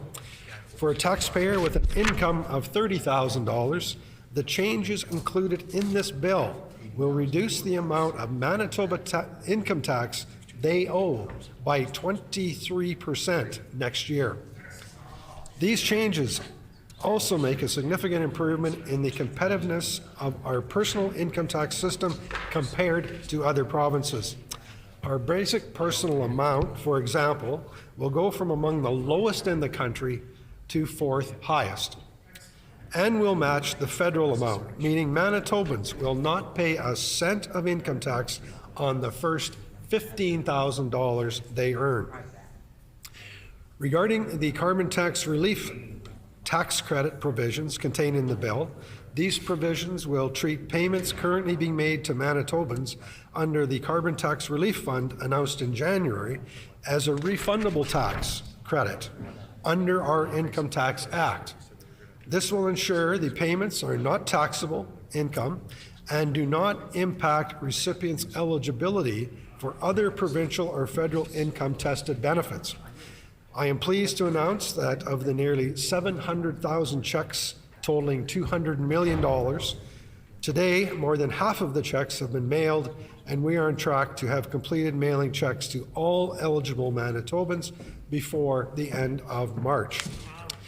On the business side, for the fourth year in a row, we are increasing the thresholds under the health and post-secondary education tax levy in 2024, which will save Manitoba businesses $9 million next year and exempt another 150 businesses from having to pay the tax. Mr. Deputy Speaker, the tax measures introduced in Budget 2023 were identified as priority areas for improvement for Manitoba's tax system by the Premier's Economic Advisory Council on Competitiveness and supported by the Tax Competitiveness Working Group. And I would like to thank the members of the Council and Working Group for their valuable advice. However, we know we have even more work to do, and I look forward as Chair to continuing discussions with the Working Group about further improvements to both our personal and business taxes to improve our competitiveness and grow our economy. The payroll tax is often identified as a disincentive to hiring more Manitobans. I am pleased that in Budget 2023, we have signaled the first reduction of this tax rate in 25 years, starting in 2024, provided our financial performance allows for it. I look forward to our government confirming any rate reduction later this year. Other features of the bill include expanding eligibility for the interactive digital media tax credit to allow for more flexible forms of employee compensation and incentives as eligible labor expenditures, which better aligns the credit with current industry practices. Making the mineral exploration tax credit permanent, along with important amendments to ensure continued eligibility for critical minerals for which Manitoba has been endowed with deposits and which have attracted the attention of international mining and other companies. Making the green energy equipment tax credit, which supports geothermal and solar panel installations in Manitoba and will expire on July 1st, permanent. Increasing the exemption threshold for the health and post-secondary education tax levy, the payroll tax, from $2 million to $2.25 million, and increasing the threshold below which the lower effective rate applies from $4 million to $4.5 million. And, Mr. Acting Speaker, extending the tax refund limit period to match the audit period for provincially administered tax refunds resulting from an audit, replacing a discretionary authority with an automatic refund requirement. Other priority pieces of the legislation in the bill include clarifying that Treasury Board approval is required prior to Cabinet approval for supplementary loans, which provides authority for loans that exceed loan authority approved in the annual budget, such as those provided during the COVID-19 pandemic and as provided in the Financial Administration Act.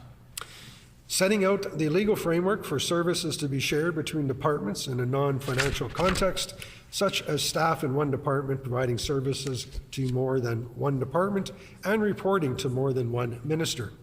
Examples of the administrative efficiencies to be found within non-financial services include IT services, communication services, and policy development resources. Bill 14 also provides expanded funding authority to flow grants to other reporting entities in the broader government to ensure that we are more successful in creating much-needed childcare spaces.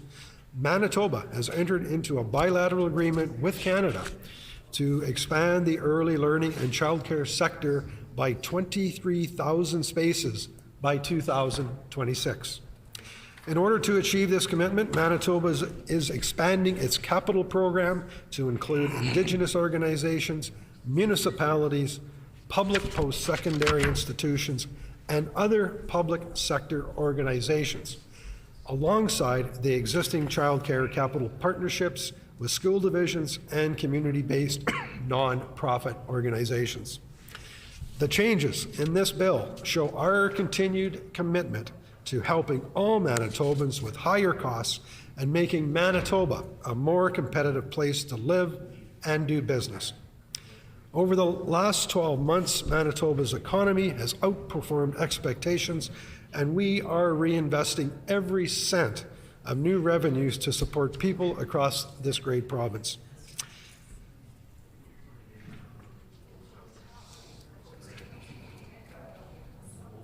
This includes tax breaks, school tax rebates, and carbon tax relief fund checks. That is more than $5,500 in pockets of the average family, while deficit reduction stays on track. It is imperative that BITSA 2023 passes without delay. This will ensure that critical supports begin to become available to Manitobans as soon as possible, including the savings from the 2023 basic personal amount increase, starting to increase the amount of take-home pay for Manitobans' paychecks as of this July.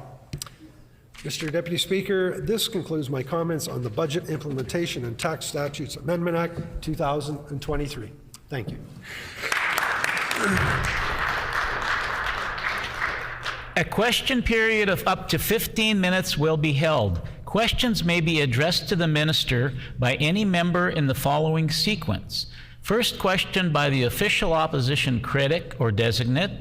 Subsequent questions asked by critics or designates from other recognized opposition parties. Subsequent questions asked by each independent member. Remaining questions asked by any opposition members, and no questions or answers shall exceed 45 seconds. The member for St. James. Thank you. I'd like to ask the minister, what is the basis for the change to the Executive Government Organization Act? How can two departments share communications services? The Honourable Minister of Finance. Thank you very much, Mr. Deputy Speaker. I will say to the member opposite that in a number of situations we have shared resources across departments. We see this on the IT front. We also see it on some of the financial services. You may have one person acting as the financial officer for possibly two of the smaller departments within government. The honourable member for River Heights. It's my understanding that the income tax changes would not have an impact on individuals whose income is so low they're not currently paying income tax. How many people would, in Manitoba, not currently pay income tax because their income is low? The Honourable Minister of Finance. Thank you, and I appreciate that question from the member opposite. So our intent is to move our basic personal amount where the threshold where people start paying income tax in Manitoba. Right now it would be less than 11,000, moving that to 15,000. That change alone in this year would take 47,000 low-income Manitobans off of paying a tax completely. With the changes that we've made over the last number of years in terms of indexing that threshold, this brings a total of over 74,000 Manitobans that no longer pay provincial income tax. The member for St. James. Thank you. The minister described that there are already currently some sharing of services between departments. He referenced a couple examples. I just would hope that he would explain why these changes are needed if this is already being done in government. The Honourable Minister of Finance. Yeah, I would say to the member opposite, I mean, this is activities that have been going on within government for a long time now. This statute just allows that to formally take place. We're acknowledging in this legislation what has actually been happening in practice for quite frankly, for decades. The Honourable Member for St. Boniface. Thank you. I was wondering, there was a question here about the tax changes. It seems to me, has the Minister of Finance done any sort of analysis of distribution, which is to say, it's one thing to talk about an average, but the reality is that somebody at the bottom of the income scale will save a little bit on their income tax breaks, while people at the very top will be getting a lot more. Is there a breakdown available of who's getting the bulk based on income scale? The Honourable Minister of Finance. Yes, thank you, Mr. Deputy Speaker, for that. And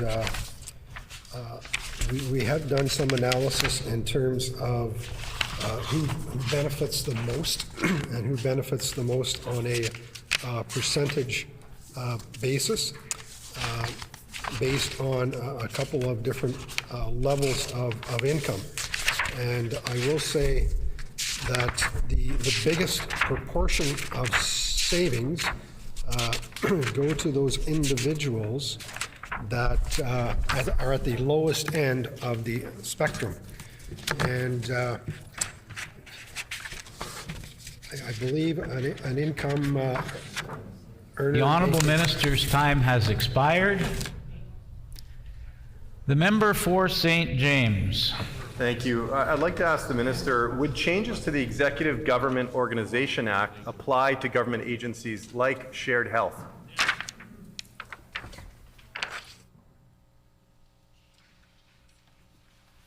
The Honourable Minister of Finance.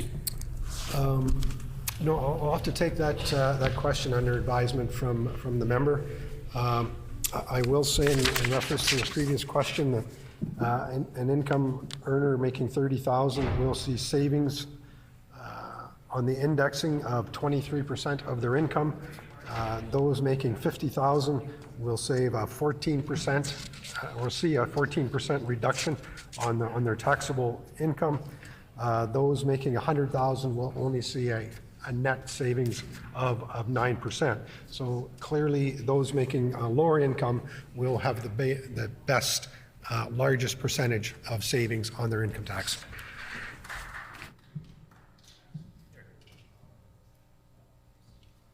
The member for St. James. I'll just re-ask the question there that I had posed. Would changes to the Executive Government Organization Act apply to government agencies like Shared Health?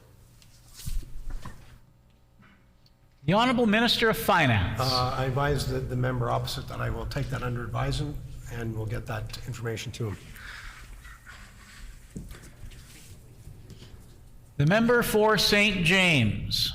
There are interdepartmental working groups that currently exist, for example, a cross-departmental group between Manitoba Justice and families regarding the child welfare system. That particular initiative was announced several years ago. What was the legal basis for their work, and how would the government's proposed change impact that work? The Honourable Minister of Finance. I will take the member's question under advisement.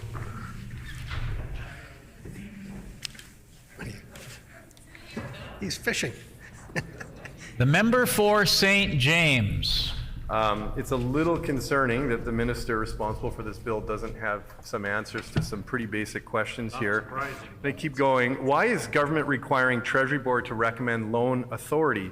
Previously, Cabinet solely had this power. Why is another committee of Cabinet required to recommend such a change? The Honourable Minister of Finance. Again, we're back on the member's previous question. The answer is no. Shared services applies to departments only, does not apply to entities such as he referenced before. In terms of now the ability of the Treasury Board to review possible loans to agencies, organizations, we thought it was a proper thing to have oversight by the Treasury Board and then a subsequent recommendation made to Cabinet. The member for St. James. What happens if Treasury Board does not recommend a supplemental loan authority? Can Cabinet still authorize a loan? The Honourable Minister of Finance. I would suggest that in any situation, Cabinet has the ultimate authority to make decisions, not just financial decisions, but other policy directive decisions as well. So ultimately, Cabinet would have that say. Certainly, Cabinet, in our case at least, Cabinet would listen to the experts and the recommendations coming from Treasury Board. That's why we have a Treasury Board, so we have members dedicated and experts dedicated to doing analysis on situations as they arise.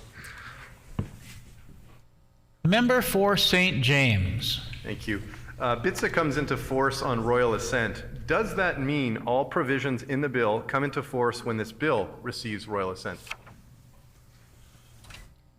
The Honourable Minister of Finance. That is the intent, yes. The member for St. James. That was brief. What analysis has the department done regarding the amounts of money that employees will see, the increase, we guess, regarding changes to the basic personal exemption changes? Can you share that analysis? The Honourable Minister of Finance.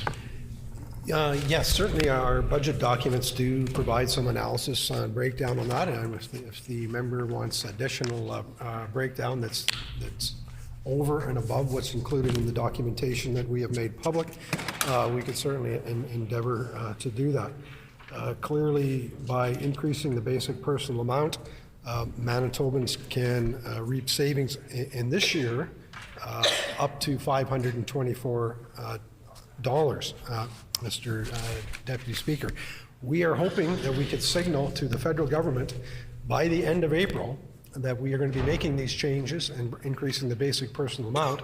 If we do that, taxpayers can start seeing reductions on their bill, on their paycheck. Honourable Minister's time has expired. The member for St. James. I'd like to ask the Minister just to provide some clarity to the House how they went about selecting the new bracket levels. Were they inspired by another jurisdiction? Where did they come from? And hoping he can offer some clarity on that. The Honourable Minister of Finance. Yeah, the basic personal amounts or basic personal exemption was top of mind for many people that we spoke to and listened to, whether it be our tax competitiveness group, the Premier's economic advisor on tax competitiveness. Clearly, we are losing people to out-migration. We as a province have to be competitive and retain and attract people here in Manitoba. And certainly this was one thing where we were out of line. We were probably second last in terms of the basic personal amount. We've aligned our threshold with where the federal government starts taxing Canadians, quite frankly, across the country. So this is certainly a bold step, but gets us more in line with other jurisdictions. The Honourable Minister's time has expired. The member for St. James. I'm hoping the Minister can share whether or not he has any concerns about the distribution of the tax benefits that will come from this bill. The Honourable Minister of Finance. Yeah, I would say to the member opposite, first and foremost, this is the benefits the most is the low-income earners in Manitoba. As I stated earlier, this increase in the threshold will take 47,000 Manitobans right off the tax rolls and will not pay tax at all. The thresholds that we have increased over the last number of years has taken 74,000 Manitobans off of the tax rolls altogether. A person making $30,000 will realize a tax savings of 23% just by this particular reduction as well. Those making 40,000. The Honourable Minister's time has expired. Hearing no further questions, the floor is now open for debate. The member for St. James. Thank you, Mr. Deputy Speaker. After 7 years of making devastating cuts to every single corner of government, healthcare, education, municipalities, and as I said, every corner, the PCs brought forward a budget, of course, last week with a lot of very big promises focused on trying to convince Manitobans that they've changed. And unfortunately, of course, we know that Manitobans know they can't trust this government. They know they can't trust this government to fix the problems that they created or to follow through on commitments made. We've got a long, long list of broken commitments from this government. We also know that in this budget, the PCs also proposed a number of tax changes. And those tax changes are outlined, of course, in this bits of bill that we're here to debate today. Those changes are being billed as affordability relief, as we heard from the Minister. And of course, we do know that Manitobans are in desperate need of relief right now. And that's especially true over these last several years where we've seen huge spikes in inflation and gas costs and food costs. And of course, it's especially true because we know that this government has made life much more expensive for Manitobans, whether it's raising hydro rates or failing to take action on our skyrocketing rents. They have made life much more expensive. So people are desperately in need of help right now. That's true. We know that. But as we know with this government and with the PCs, anytime tax changes are proposed, you need to read the fine print. Because we know with this government, when tax changes are proposed, there will usually be serious tax fairness considerations that need to be explored. And what's contained in this bill and the proposals it brings forward, it's no different. There are some serious tax fairness concerns here, and I look forward to exploring those in today's debate. I do want to start just by saying at a high level that I do think it's incredibly important that we do have a strong debate on this proposed bill, because the changes that are being proposed in this BITSA are likely to have deep and long-lasting impacts on our provincial government's ability to pay for the things that Manitobans need, to pay for the costs of investing in healthcare, and ultimately of digging ourselves out of the hole that this government has created for us here in Manitoba. A $490 million combined spend on the tax cuts, we look at the bracket changes and the changes to the basic personal exemption, is a lot of money to spend right now. And of course, it's clear Manitobans want us to be digging in to this proposal because they expect that their government will behave in a manner that is fiscally responsible and that looks out for their interests over the long term. So we do need to consider the proposed revenue losses that will come from the potential passing of this bill. Of course, we know that we can't just consider the revenue losses that would stem from the passing of this bill. We also have to consider the other additional tax changes that this government has brought forward. And specifically, we can point to the education and property tax changes that are going to result in an additional $500 million of expenditures once we get to that 50% number. So we're talking about $1 billion or so here of expenditures at a time when our province faces genuine, significant financial risks. We're in a financially risk-laden environment right now. So we have to be concerned about the provincial purse, and there are really important questions to be asked. So that's what we're here to do today, of course, and hopefully we'll give opportunities to Manitobans to get a sense of why there are some serious concerns with these changes that are being proposed. So this BITSA bill does propose a number of changes, many of which we've just discussed in that question and answer period. But I'm going to really focus on two of the key changes that are brought forward in the bill, because they are the most consequential going forward for our province and will have the biggest impact on our ability to raise revenue. The first one is the change to the basic personal allowance and the bracket changes. So those are that's one package of changes I do want to look at. And of course, the other are the proposed changes to the health and post-secondary education levy. But I do want to start by taking a closer look at the proposed changes to the basic personal exemption and the bracket changes. So we know that, of course, this bill does propose changes to that exemption. We're proposing to raise it to $15,000. That change is booked to happen this year. It would happen as soon as this bill receives royal assent. And there are some proposed changes to tax brackets, of course, which would come into effect next year. We can see that the government is proposing to raise or change. We're going to maintain three brackets, but we're going to move from 36,842 to 47,000 as our first bracket, and then from 47,000 to 100,000 as our second bracket, and that's moving us from the a bracket of 36,842 to 79,625. So a significant increase in change there. And then, of course, the last one is now over $100,000. So they are bringing forward a bunch of these proposed changes. Now, government is arguing that these proposed changes will provide some needed tax relief for Manitobans, and we do know that these changes will provide some small benefits to Manitobans. But there are important questions that need to be asked here, as we've mentioned, about fairness. And to do that, it's useful to look at some of the ways that these benefits are going to be distributed to Manitobans at different income levels. So to help do that, we can look at some analysis that was recently performed by David McDonald. He's an economist with the CCPA, And his analysis was recently published by the CCPA Manitoba in a recent post that they put out. And in looking at that analysis, it's clear that we can see some serious concerns relating to tax fairness right off the top. And the first thing that his analysis suggests, and it jumps right off the page, is the significant disparity between the impacts on the lowest income earners and on high income earners in Manitoba and the benefits that they'll receive from the proposed changes.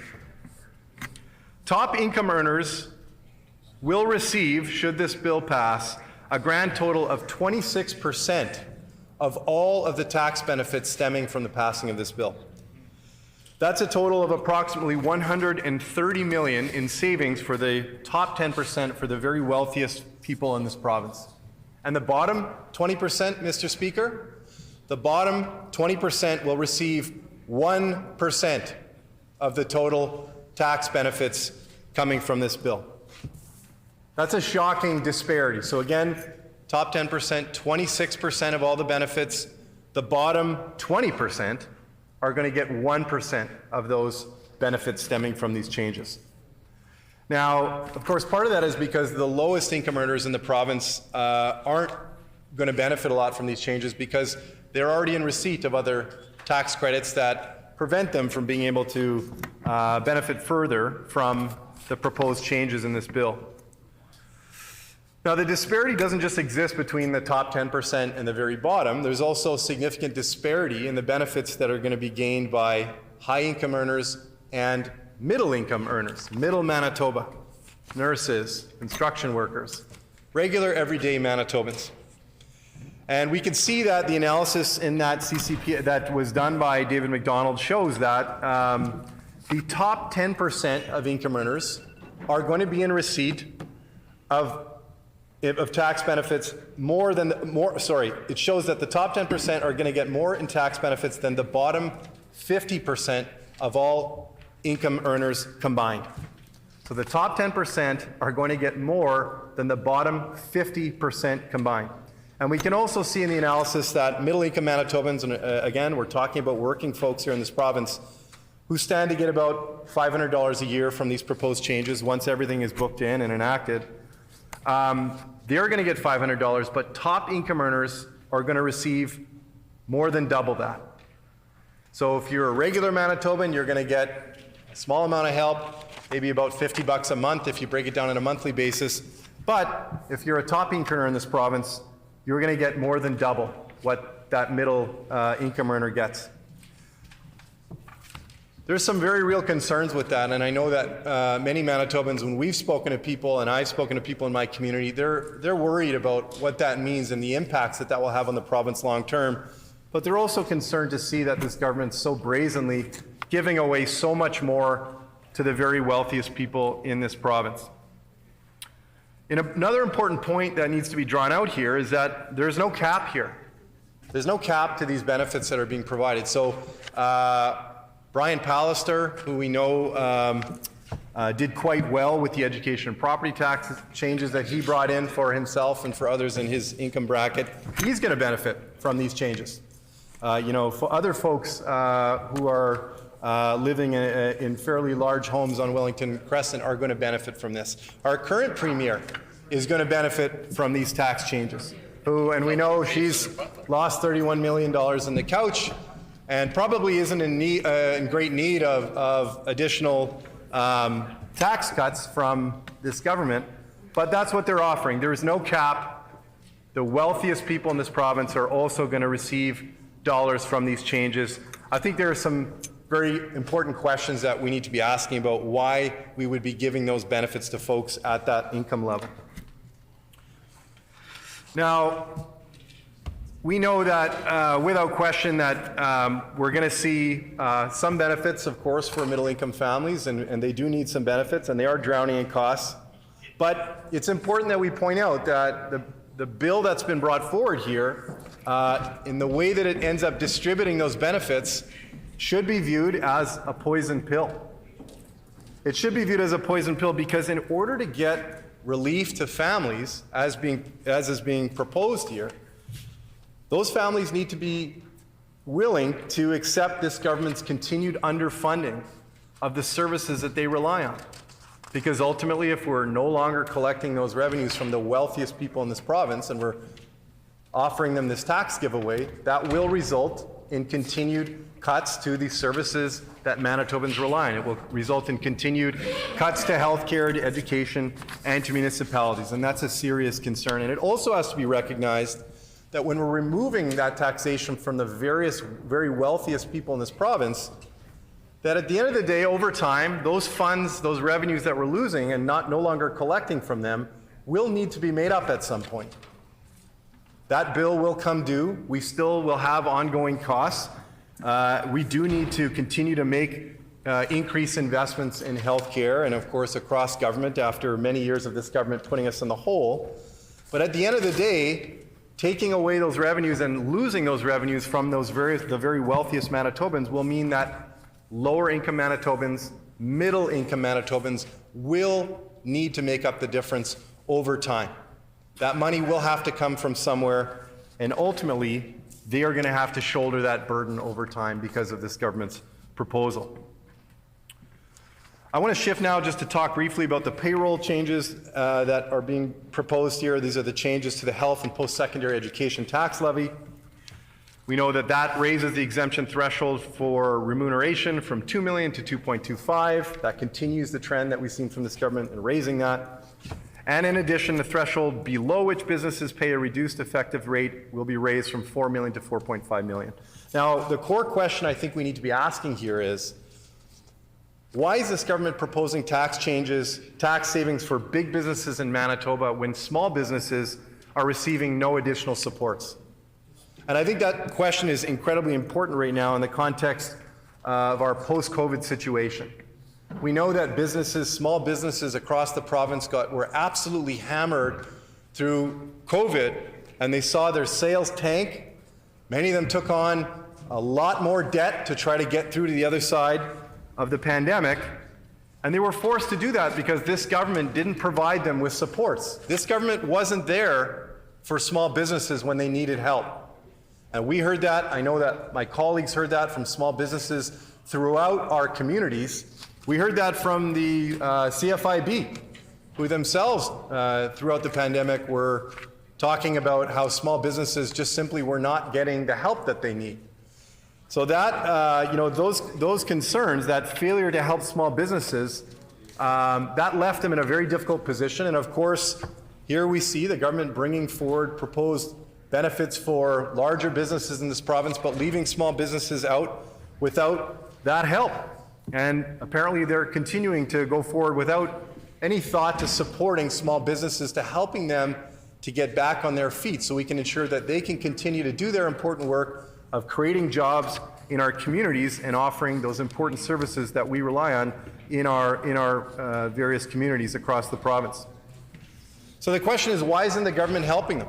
Why are larger businesses with 30 to 40 employees being given this gift when small businesses are the backbone of our provincial economy? That's an important question. Why are they being left out?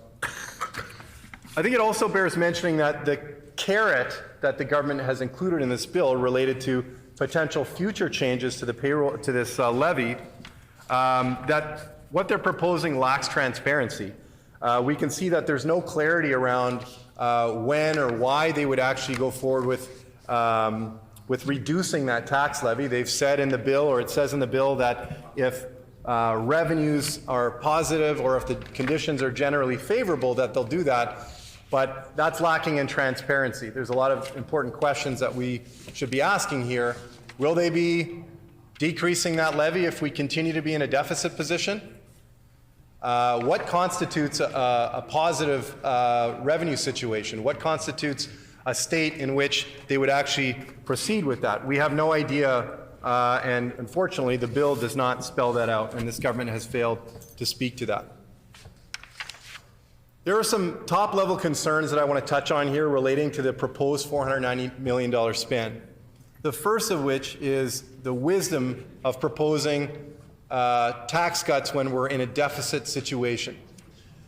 We know that we need to, because we are in a deficit situation, deficit finance any proposed tax cuts. And so ultimately, in our current environment where we are in a deficit, effectively what the government is proposing with these changes is that they will pay interest on tax cuts, which, as we've outlined, will disproportionately benefit the wealthiest people in the province. It's the same thing that happened with the education property tax cut, which we know resulted in us sending checks to out-of-province millionaires, $1 million checks to Cadillac Fairview. We had to borrow money to pay the costs of sending those checks out.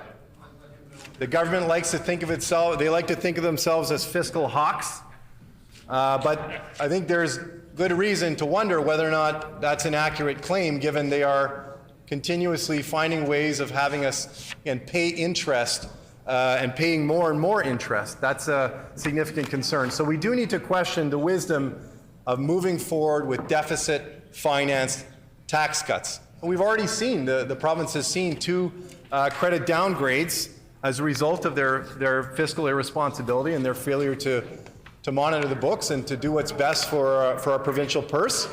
And that's increasing the cost of our borrowing. That's a real concern right now. Another major top-line issue that I want to discuss here is the wisdom of looking at booking in $500 million worth of tax cuts, again, which will disproportionately benefit the wealthiest people in this province, when we're in the hole we're in right now, Mr. Deputy Speaker. We are, of course, far, far behind the levels of investment that we need to be seeing in departments across government. We know that even in the budget proposals that they brought forward in healthcare, there are a vast number of areas that the proposals they brought forward will not bring us up to where we need to be after you consider inflation. We're in a deep, deep hole, Mr. Deputy Speaker. And so the wisdom of pursuing, again, more large tax cuts at a time when we have a significant need to make major investments going forward is questionable. And we haven't heard this government made a good case yet as to why this isn't a significant risk, why we should believe that we can continue to do what we need to do after booking in what they're proposing here in terms of these revenue losses. And the third top line thing I really want to touch on here is that they're proposing these tax changes at a time when we're dealing with a significant risk of seeing revenues drop in the next couple of years here in Manitoba. We don't know what's coming. Even 1 year. We don't know, as my colleague has said from Elmwood, even in the next year. We don't know what's coming. We do know that we're currently in receipt of bonanza revenues from the federal government, many of which are stemming from equalization payments that are driven by record oil prices that are being buoyed in Alberta, of course, by the war across the sea. That's driving big equalization payment increases. We're seeing potentially temporary revenue increases for government overall due to inflation, and we know that is driving increases in government revenues that could themselves be temporary. And of course, the government's purse this year is going to be buoyed by record profits from Manitoba Hydro. Record profits that I should add are being driven by hydro investments made by previous NDP governments. But those record profits from hydro are themselves, as we know, at risk of going up and down, depending on the amount of water that flows through our dams. There is significant risk that those huge amounts of money that are flowing in to our provincial treasury this year are temporary, that they're time limited. So we need to be very, very concerned about the potential for looking at these types of significant reductions in revenue. And of course, again, we know that middle income and low income Manitobans do need that help, but we can see that these proposed tax changes book in huge benefits for the very wealthiest people in this province, and there are very serious questions to be asked about the wisdom of doing that at a time when we face so much fiscal risk, Mr. Deputy Speaker. We know that people in this province need help, as I've said multiple times, and of course, this proposes a means of doing that, but it's coming 7 months away from an election. It's coming 7 months from an election, and it has to be said that this government has had years, many, many years to take action on our affordability crisis. In fact, not only have they failed to take action on the affordability crisis, we know, of course, that they've made our affordability crisis much, much worse. They've done that through doing everything they can to raise hydro rates as quickly as possible. They brought forward a bill, Bill 36, which was passed, that ultimately sought to jack hydro rates up as quickly as possible. It set unachievably high financial targets for hydro that forced them to set rates as high as they possibly could, and we're seeing Manitobans are going to be paying the price for that. Instead of working to freeze hydro rates as we've committed, they passed legislation that worked to make them go up as fast as possible, making life less affordable. We see rent increases that continue to skyrocket on Manitobans, above guideline increases that continue to skyrocket because this government refuses to take action to fix that issue. We on this side of the House brought forward a solution. We brought forward a bill that would have put a stop to that issue. This government refused to act. They've allowed rents to continue to skyrocket. We know that they've failed in countless other ways to raise costs on Manitobans, but another way that they've raised costs on Manitobans is through their cuts. Their cuts over the last many years, Mr. Deputy Speaker, to education, to municipalities, to post-secondary, have cost Manitobans more money as well. On municipalities, we know that their cuts to municipalities are forcing municipalities to raise tax rates so that they can do what citizens need to have done in our communities. We know that in post-secondary, their cuts to post-secondary are resulting in, again, more increases for tuition. Manitoban students are carrying the cost of their cuts. And we know that if we look at education, this government's cuts over many, many years to our education system has made life more expensive for parents. Where their kids may have previously gotten that band instrument provided to them, now they're being forced to pay for it. Where parents used to maybe have that field trip be paid for through the division, they're now covering the cost of that. So their cuts have also cost Manitobans more money in a number of areas, and those are just a few examples. All this to say the government has had an incredibly long time to act to show that they care, to show that they care about the affordability challenges that people are facing. But bringing forward these tax changes 7 months from an election isn't going to convince Manitobans that they care. It's not. And in fact, bringing forward these types of proposals only 7 months before an election, along with the various promises that they brought forward in their budget, shows Manitobans just how desperate they are, and it shows Manitobans that it's not about them, it's not about Manitobans and what's best for them, it's about their political futures. That's what these changes are about. Manitobans deserve better government. They deserve a government that actually cares about improving affordability in this province, that proves that they care about affordability, and they deserve a government that they can trust, that they can believe in, and unfortunately, Mr. Deputy Speaker, Manitobans cannot trust this PC government. Thank you very much.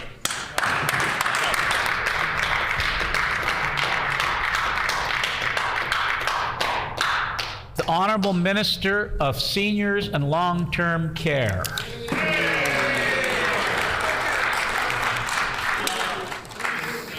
Thank you, Mr. Acting, Speaker. I am certainly pleased to further speak to this bill supporting this monumental budget expenditure. Excuse me. I wish to focus, Mr. Acting Speaker, on the expenditures and the budget that this monumental budget does to support the seniors of Manitoba. We received many responses that helped us shape our senior strategy, Mr. Acting Speaker, and I certainly enjoyed getting out across this province to speak to the many people of Manitoba and certainly all of the seniors that were consulting with us as we traveled. Whether it be through the surveys, whether it be through the stakeholders, whether it be touring the facilities that house seniors across this great province. Most importantly, we had the opportunity to actually sit down and talk to people, to hear what they had to say. And certainly affordability was a very significant component of the discussions that we have. And Madam Speaker, this expenditure, this budget certainly addresses that to help the seniors of Manitoba. Madam Speaker, our government has been able to construct a highly comprehensive senior strategy, which will certainly bring results to Manitoba. As a matter of fact, Mr. Deputy Speaker, it already has. This historic budget has made it clear that seniors are the top of our government's mind. Madam Speaker, our government recognizes that not only do seniors have needs for support for care, they also have needs for support for affordability, and that's what these expenditures within this budget do. It recognizes the need to enhance care for seniors, and not only are we doing that right now based on the expenditures that we put forward in the Stevenson report, as well as the initial senior strategies expenditure, which, as I mentioned, the Stevenson report was an expenditure of $32 million. And that certainly is addressing needs of affordability for individuals and the safety of individuals. Madam Speaker, or Mr. Deputy Speaker, our government is certainly committed by these initiatives to continuing to fulfill the needs of our seniors. As Minister of Long-Term Care, Mr. Deputy Speaker, I recognize that, and our department recognize, and I've emphasized this before, we have a situation in all of society, and certainly Manitoba is part of that, is the expansion of the baby boomers now hitting the demographic of seniors. And it's a very significant situation, and this didn't come by just now. The previous government had 17 years to develop a plan to start addressing this, and frankly, I haven't seen an NDP plan in regards to seniors, and I've looked high and low for it. But Madam Speaker, we do have a plan. We do have expenditures in place. We are going to address the care of seniors, and we're going to address the financial needs of seniors. You know, Madam Speaker, or Mr. Deputy Speaker, you know, when I was a young man growing up in St. James, I went to a school called Linwood School, and at that time, the population, the increase in my demographic was absolutely phenomenal. And we actually had kids that had to go in the classroom, that had desks set up in the classrooms because of that demographic. And it just is so apparent that when that demographic is coming forward now and is entering the realm of the baby boom and the seniors, it's very apparent that the plan that we have and the seniors initiatives that we're taking are going to be beneficial to not only the seniors that are becoming seniors, but the existing seniors that are there. Madam Speaker, I can't tell you how proud I am of my department. They're made up of very passionate people, people who understand the needs of seniors, people who understand the needs of those individuals who are in personal care homes, who are utilizing home care, the people that are, you know, struggling sometimes to make ends meet, and we recognize that. And that's one of the reasons that that tax-free $15,000 that this budget implements is a real benefit to low-income and middle-income seniors, Madam Speaker. So I can't tell you how supportive I am of that initiative. Madam Speaker, I would like to, or Mr. Deputy Speaker, I would like to address some of the initiatives that our government has put forward in regards to the senior strategy, and I can't emphasize them enough because I'm extremely proud of them as the minister. $450,000 to accelerate the ability for Habitat for Humanity to modify and help low-income seniors to be able to ensure that they can stay in their homes longer. Mr. Deputy Speaker, $100,000 is a massive support because we recognize that seniors are a diversified diversified group, and $100,000 to support the Rainbow Resource Center to ensure that the Rainbow program continues to flourish within the seniors area is something that we're proud of, and we're very pleased for this expenditure to go through as we pass this budget. Madam Speaker, or Mr. Deputy Speaker, a $12.6 million initiative for self and family managed care. Madam Speaker, or Mr. Deputy Speaker, what that is that it addresses home care. And we continue to hear the challenges of home care. Well, this is an initiative that allows people to be able to be in control of their own destinies by having the funds to be able to initiate home care. And Madam Speaker, Mr. Deputy Speaker, it's certainly an initiative that is, and I can tell you, Mr. Deputy Speaker, that there is more to come with home care. There is a lot more to come with home care that our government will be announcing in the very near future. Mr. Deputy Speaker, I can also indicate that we have addressed the support for palliative care services. We're starting off with a program in Southern Health, which will be expanded throughout the whole province of Manitoba. So those people that are going through the anguish and families of being at home for their path to the end of the life, we're going to make it easier. And Madam Speaker, this expenditure within this budget certainly does that. Madam Speaker, we're very pleased to announce a $325,000 support to the Alzheimer's Society First Link program.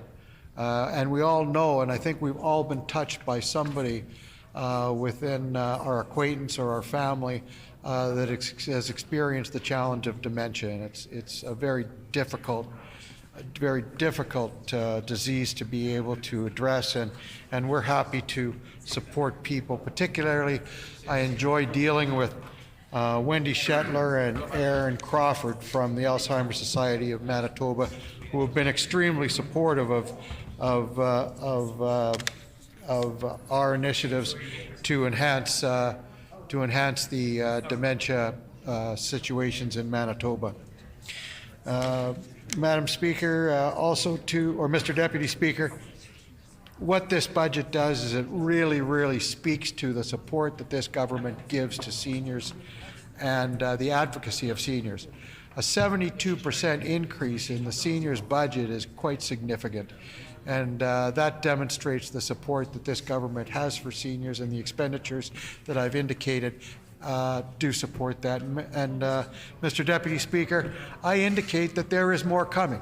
The senior strategy was initiated with a number of focuses, and we're going to follow through on ensuring that those focuses are met. So thank you very much, Mr. Deputy Speaker, and I look forward to it.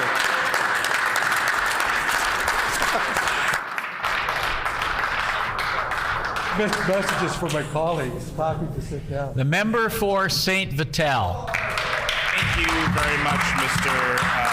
Assistant Deputy Speaker. It's important that we put some words on the record with respect to BITSA, the Budget Implementation Act, because of its implications and its the potential ramifications that we will have on our province. It's important to note the issues that this bill will cause for the people of Manitoba, and what, quite frankly, this government is proposing, and why it's important for us to stand on record as to what will actually happen. That way, we're all in full awareness of the impacts of the bill. Thank you.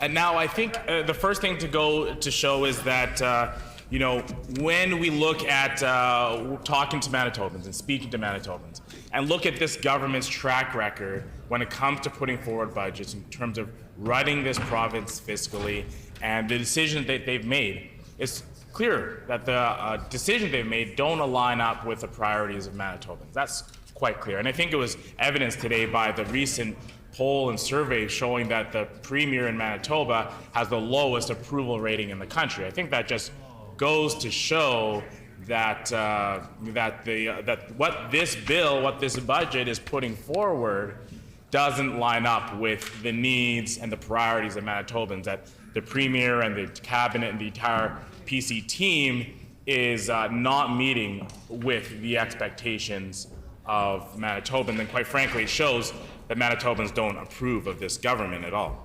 So now when we dig into the changes that this bill provides, and despite the comments of the minister and despite the comments of the Premier and her team, it's very important to realize that they are clearly choosing to prioritize the wealthiest Manitobans over the lowest income Manitobans. And that's quite obvious. It's important to recognize that that's the choice that they're making. In a time when low-income Manitobans have suffered the worst as a result of the COVID pandemic, not just the worst health outcomes, but the worst economic outcomes because of the economic slowdown as a result of the COVID-19 pandemic. And even though the low-income Manitobans have suffered more, and the wealthier Manitobans have been able to still, have difficulty through the course of the pandemic, but fare in many cases a better state than low-income Manitobans, we're still seeing this government prioritize their financial interests over the low-income Manitobans. Now, this is the priority that they've chosen. Now, we would want to take a different approach where we're able to recognize the importance of helping a low and middle income and average Manitobans with the financial difficulties that they're facing right now, with the affordability challenge and affordability crisis that we're all facing right now. You can't go to a grocery store and not see the rising prices every day. You can't look at that fruit and vegetable section and not realize that it's higher than it was last month, 6 months ago, last year. You can't go and get eggs or any product, quite frankly, without seeing that you're paying more for it and it's hurting your pocketbook a little bit more. When you go to the gas pump, you see how much that's increased.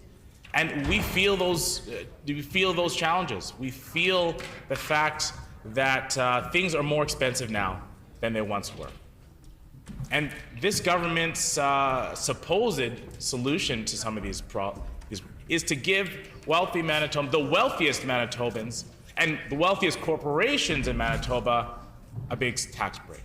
So the top 10% of Manitobans, as a result of the income tax bracket change that this budget proposes, the top 10% is going to get over a quarter of the benefit. 27% of the benefit financially is going to go to the top 10%, whereas the lowest 20% is just going to get a fraction of that.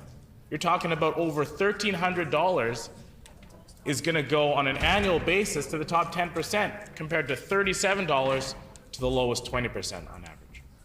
Now, how is that an equitable way to help Manitobans afford the rising costs that they're seeing every day, every week when they go to their grocery store?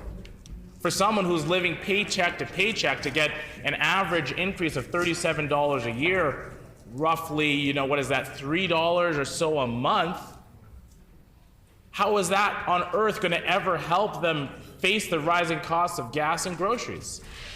This government doesn't propose any solution to help those folks. But yet they've prioritized, they've somehow found a way to give the wealthiest millionaires, billionaires, and richest corporations in our province extra money to the tunes of hundreds, if not thousands of dollars. That's the choice that they're making.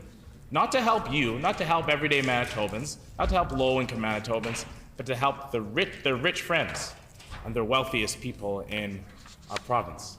And that's the concerns we have about how this government has chosen to prioritize the fiscal management of our province. And I think it's quite clear that these sort of decisions not only show the lack of wisdom that this government has, but also shows that they don't have the experience with how to truly grow our economy in an equitable way. Now, we look at the challenges that we've faced throughout this economy, right? We know that as a result, a lot of people lost their jobs during the pandemic. We also know that, we saw a lot of these jobs come back. A lot of people got new employment, went back, got some training, went to school, now educated into their jobs, and are looking for ways to looking at regrowing our economy. Now, how are we regrowing our economy? Are we doing it with the type of jobs that would make Manitobans feel proud, with good paying, high quality jobs that are also provide safe and good work environments? Is that the types of jobs that we're seeing this government promote and invest in? Or are we seeing this government promote and invest in minimum wage jobs and trying to shift jobs over from good paying union jobs or good paying safe work environment jobs over to low and minimum wage jobs? That's the type of investment that this government is trying to do. On top of that, they're trying to make decisions in terms of procurement and government spending that would send money out of province, out of Manitoba. In a time when we need to be rebuilding our economy, they choose to send money out of province. Now, how does that make sense? They're all about Calgary first. That's right. I think maybe they should be renaming their party to the PC Party, the Out of Manitoba Party, the Calgary Party. Is that perhaps, because that seems to be who they're working for, not for Manitobans. Now, you want to know what I'm talking about, Mr. Deputy Speaker or Assistant Deputy Speaker. I think we are talking about, and as an example, we look at the school property tax rebates. I look at how this government has chosen to give millions of dollars to corporations that are not based in Manitoba, to not just any corporation, but billion-dollar corporations that are not based in Manitoba. Now tell me how that on earth could benefit our province. Now remember, this is money that is supposed to and has traditionally gone to our schools, to kids in classrooms, who need support, to kids who maybe have a learning disability and need a little extra help, to kids who've suffered and need mental health supports in classrooms, to kids who need a little help learning how to read or with numeracy or with literacy and want to get some more one-on-one time with their teacher. Well, they're out of luck because they sent the money for that out to Bay Street, out to billionaire corporations on Bay Street. That's what we got from this government. That's what we continue to see with this government right here in this budget. That's the decision they've made before and they're continuing to make. And the result of this is that the province is facing a much more challenging time when it comes to our fiscal finances. And you look at the reality of it. It's not just the fact that we are sending this money out of province, which is unquestionably a bad idea. It's not just that we're robbing students to do that. That is also unquestionably a bad idea. But we're also doing it, this government has also chose to do it in years where we're in deficit. They've proposed a deficit budget, and at the same time, they've proposed to send checks to billion-dollar corporations out of province. So yet we're borrowing money, having to pay interest costs at a high interest rate, mind you. You know, this is one of the highest interest rates that we've seen in a generation. And they've chose to borrow money, paying the interest rate costs, so they can take that money and send it out of province to the richest companies in the country at the same time when we need the services right here in Manitoba. And what are some of those services that are suffering so badly in Manitoba? What are they? Well, you look at them.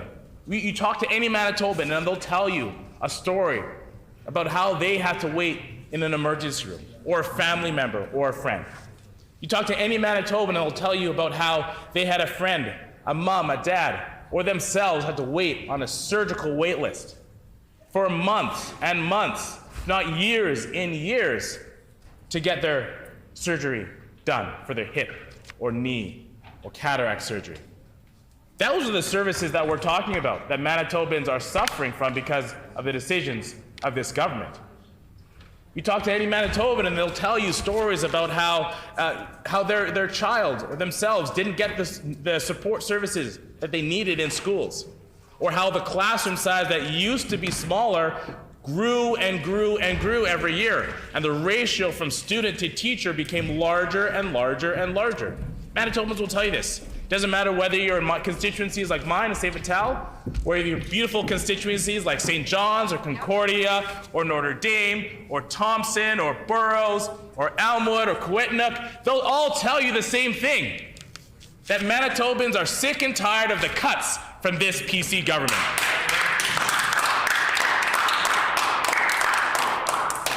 Now, Mr. Assistant Deputy Speaker, it boils down to the choices that this government has made. And they've failed. The choices that they've made have failed. Not only do we know that, and I think the members on this side know that, but Manitobans also know that, and that comes out very clear as day when we see polls, we see results like the one that came out today that shows that the Premier of the province has the lowest approval rating of any Premier in the country. Any Premier in the country. And mind you, it's been low, and it's continuing to get lower. Now, the reason that is salient, and the reason that I bring that up, is because it just goes to show how out of touch not only the Premier, but her cabinet and the entire PC team is with Manitobans. The fact that they're not even able to put forward a budget that can resonate with Manitobans, that meets the needs of Manitobans, fails to address issues, critical issues, like fixing the shortage of healthcare workers in our system. Nurses I talk to still are suffering from mandatory overtime, going to work, and not even sure when their shift will end. Those working conditions are extremely difficult for anyone in any field, let alone people who are trying to keep Manitobans alive and give them the best health care that we deserve. That's extremely difficult position to be in. And yet, we're thankful that nurses are doing that every day for Manitobans. And we want to work to make sure that their working conditions can be better. We're thankful for the doctors, the healthcare aides, all of the United Healthcare professionals who do the work to keep Manitobans safe and healthy each and every day, in spite of the choices of this government, in spite of the cuts of this government, in spite of the challenges that this government has put in place to make their life more difficult, to delete positions, to close emergency rooms, right here in Winnipeg and across the province.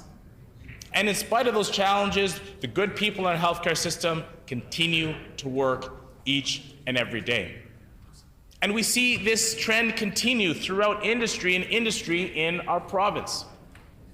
We see that teachers have larger classroom sizes because of the removal of classroom caps. We see that childcare workers haven't had a proper wage for the work that they do in childhood education. We see that the investments that this government has made, I would say the lack of investments that this government has made in personal care homes and in home care workers has resulted in some of the most catastrophic outcomes during the pandemic in our personal care homes. Sadly, we all know of stories of Parkview, of the Maples personal care homes in Manitoba.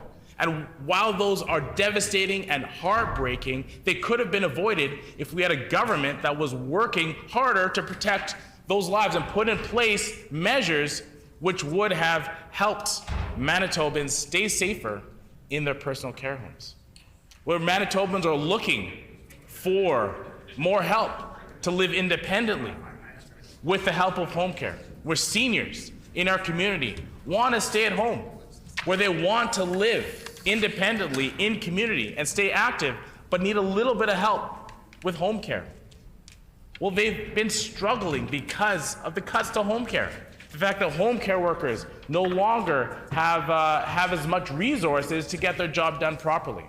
They often have to bounce from patient to patient to patient without breaks in between, with no coverage for gas. And with the fact that many of them don't have the added needed support to do their job and take care of Manitobans the way they ought to be taken care of. Now, it's important to recognize that all of these systems are linked together. The personal care home system with seniors and home care, our hospital system, as well as the diagnostic test system and people getting their blood work done. All these systems are related within our healthcare system. And we ought to have a government that puts into place strong connections because they're interrelated. Now, what they've done is they've introduced, many years ago, shared health and their system within shared health to oversee many of the regional health authorities. Right? But it seems that their plan to implement this has, in a way, still not filled many of those gaps. We saw a tragic story a few weeks ago where a woman was discharged from hospital and required home care in her life. But she didn't receive that home care, sadly, until after she had passed away. Now, that story is very important for us to learn from, because there needs to be a strong connection between our home care system and our hospital system. There needs to be communication there so that we can avoid these situations and Manitobans can get the care they need to live long and productive and healthy lives. I've heard from constituents in my own neighborhood who have had to visit the hospital. And while they were in hospital, there was no communication from the hospital, from their doctor or nurse, to the home care system. And as a result, home care showed up at their door saying, I'm here to help you with home care, but that person was in hospital. Now, we'd love to have connected systems which would allow there to be communication between one healthcare agency and organization and another body, so that there could be a strong continuum of care for Manitobans to keep them healthy at home, and most importantly, allow them to get the health care they need right here in Manitoba. And I say right here in Manitoba as it would seem obvious that Manitobans would get health care in Manitoba, except not under this PC government. Closer to home, somehow they found a way to send Manitobans out of province to get health care. Not just out of province, but out of country. They said that our system is so strained, we've cut our system so bare, we've got to send you out of the country to get the health care that you need. Now, what kind of choice is that? We know that the solution is to build a stronger public healthcare system. Invest in our healthcare professionals. Invest in training more healthcare professionals. Invest in building up our capacity. Invest in building up our systems so Manitobans can stay here, get the help they need close to home. Now, I think it's also important, before I sit down and before I let so many other speakers put some important words on the record, You got lots of time. before I'm sure that I put enough words on the record, because this is important. We're talking about the budget of Manitoba that puts millions and millions of dollars through our economy. One of the things I want to point out, Mr. Assistant Deputy Speaker, is the choices that the government is making when it comes to procurement. And we're seeing many contracts that the government is awarding get sent to companies who are not based in Manitoba, not hiring Manitobans to do this work. And let's face it, Mr. Assistant Deputy Speaker, here in Manitoba, we're not the largest province in the country. We don't have the largest budget in the country. That means that we need to be even more careful with every single dollar that we spend. We need to make sure that every dollar we spend gets put to good use, gets put to the use of helping to build our province, helping to be useful in healthcare and education and growing good paying jobs in Manitoba. But also, it needs to accomplish more than one of those things at the same time. It's possible for us to invest in our healthcare system and create good paying jobs at the same time. It's possible for us to invest in a clean climate and clean environment and create good jobs at the same time. It's possible for us to invest in our education system and ensure that we're keeping Manitobans as healthy and as happy as possible. It's possible to do these things, but we can't do it when we have a PC government that chooses to send that money out of province by making procurement decisions that would rather choose and select out of province or out of country companies sometimes rather than Manitoba-based companies. It's such a short-sighted decision. Such a short-sighted decision, trying to take a possible one-year gain of going by the lowest bidder instead of choosing a company that would rather put its money back into the province and reinvest it into the people of Manitoba. These are the sort of decisions that you would do if you had a long-term plan in place for benefiting Manitoba. These are the sort of decisions you would make if you really thought that, you know what, Manitoba is going to be the place that I'm going to stay in. You know, the person who was making these decisions before, well, he took off and left to Costa Rica. So I think we're now looking at who's making these decisions right now. And we look at the group and, well, looks like not many of them will stick around. At least a third of them are going to be leaving their positions. And so I'm really questioning whether they have the long-term interests of Manitobans at heart, or just their own interests and their own election interests. After all, Mr. Assistant Deputy Speaker, we know this is an election year budget. And we know that they are trying to play political games with this budget and putting forward ideas that might only pass or take place if they get reelected. Now that's political games with Manitobans' money. We saw the political games with some of the checks that were sent out by the Premier. We're seeing more political games with this budget. And when the minister was asked, you know, can you clearly describe what it means to for favorable economic conditions, which would trigger further changes to the tax as proposed in this bill? Well, there was no clear answer. There was no clear answer about describing what favorable economic conditions meant in terms of the eyes of the minister. Perhaps the minister doesn't even know himself.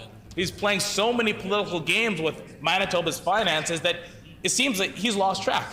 It seems like he hasn't kept track with some of his own schemes of how he's going to put forward a budget to help him and his party win an election. And that is just a few of the concerns we have with this bill, Mr. Assistant Deputy Speaker. I think it's important to note that not only does this budget fail in terms of many of the aspects that I've outlined, that's not the priorities of Manitobans. It doesn't truly invest in healthcare and education. But, Mr. Assistant Deputy Speaker, it quite frankly just leaves out many of the important issues that I hear from Manitobans all the time. The fact that we don't have a good plan, frankly, any plan, to decarbonize our province. No serious plan to address the climate crisis, which, as you and I both know, as Manitobans all know, is one of the greatest challenges that the globe faces. And are we doing our part as Manitobans? Well, according to this budget, no, because it seems that they have simply forgot about the environment and the climate crisis. Is there any plan to decarbonize our fuel at homes? Is there a plan to decarbonize and reduce CO2 emissions from our transportation sector?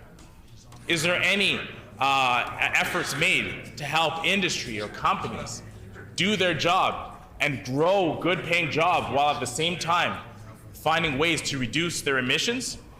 We don't see any of those investments in this budget. Now, those investments are important. Those investments are critical to the growth of our province, and they're critical to the well-being of our economy. Now, we have an opportunity to be economic leaders.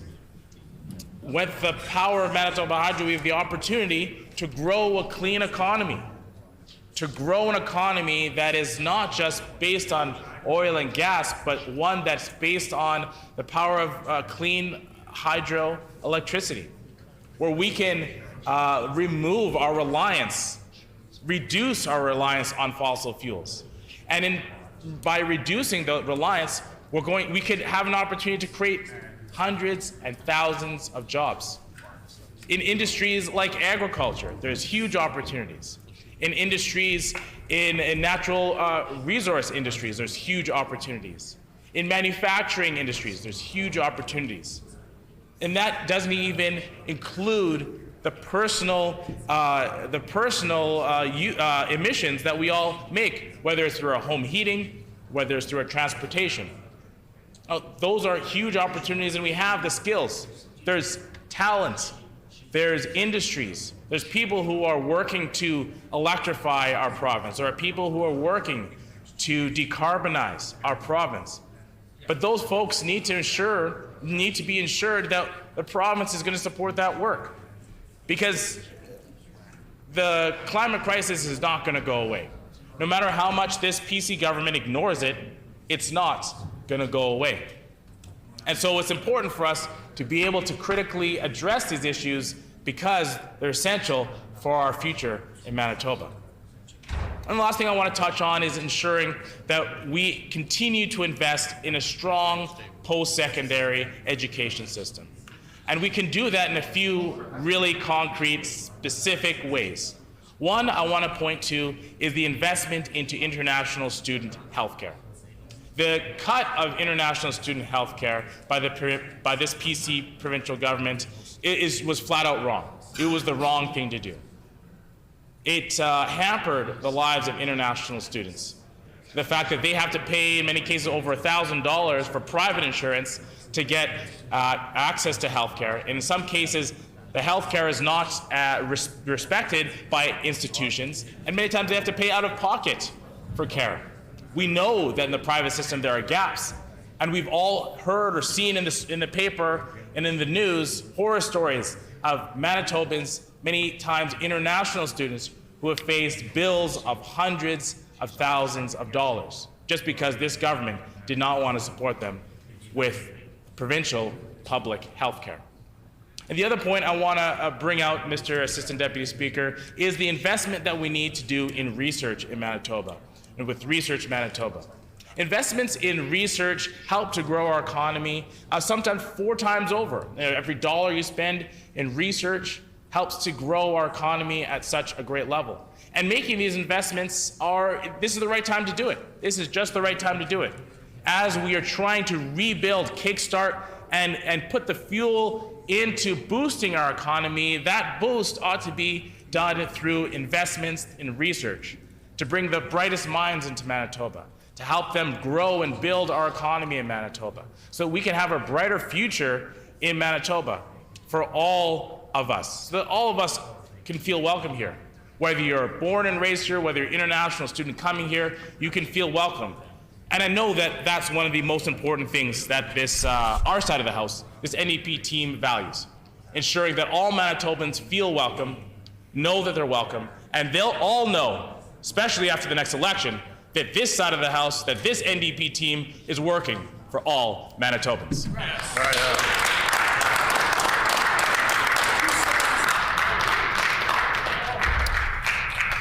The honourable member for St. Boniface. Thank you very much, Mr. Assistant Deputy Speaker. There have been a few things that have been said already, but it's worth emphasizing just how inadequate this budget is, and what a bait and switch it is as well. Look, this is a budget that can find hundreds of millions of dollars to cut checks and relieve taxes on the people who have the most. This is a budget that gives more to people who already have it, while either doing nothing and often taking away from people who don't even have enough. And that's not something new. That's what this government has been doing all along. It's just a sort of a PC budget on steroids. It's the same old. You have record federal transfers, which is significant. It's going up by $1 billion just this year. Total transfers to Manitoba have increased by $3.5 billion since 2016. They were $3.5 billion in 2016. They've doubled. They've doubled. The reason it's gone up is because, look, it was frozen for 6 years before that. And when you consider what are supposed to be, we think about what the strengths of the Progressive Conservative Party usually would be. One would be supposedly fiscal conservatism, or so you would think. Let's talk about the supposed positive stereotypes around the Progressive Conservatives, that they're supposed to be good fiscal conservatives. Well, we've already seen, there were 2 credit downgrades already. This budget adds $1.6 billion in net debt. We're still running a deficit of $363 million while we're putting out unfunded tax cuts. We are borrowing money. And some of the cuts, some of the checks for those property taxes, they're owned by oil companies. They're owned, like if you're cutting a check to CN Rail, the biggest shareholder in CN Rail, who will be benefiting from this, who has benefited from these property tax rebates, is Bill Gates.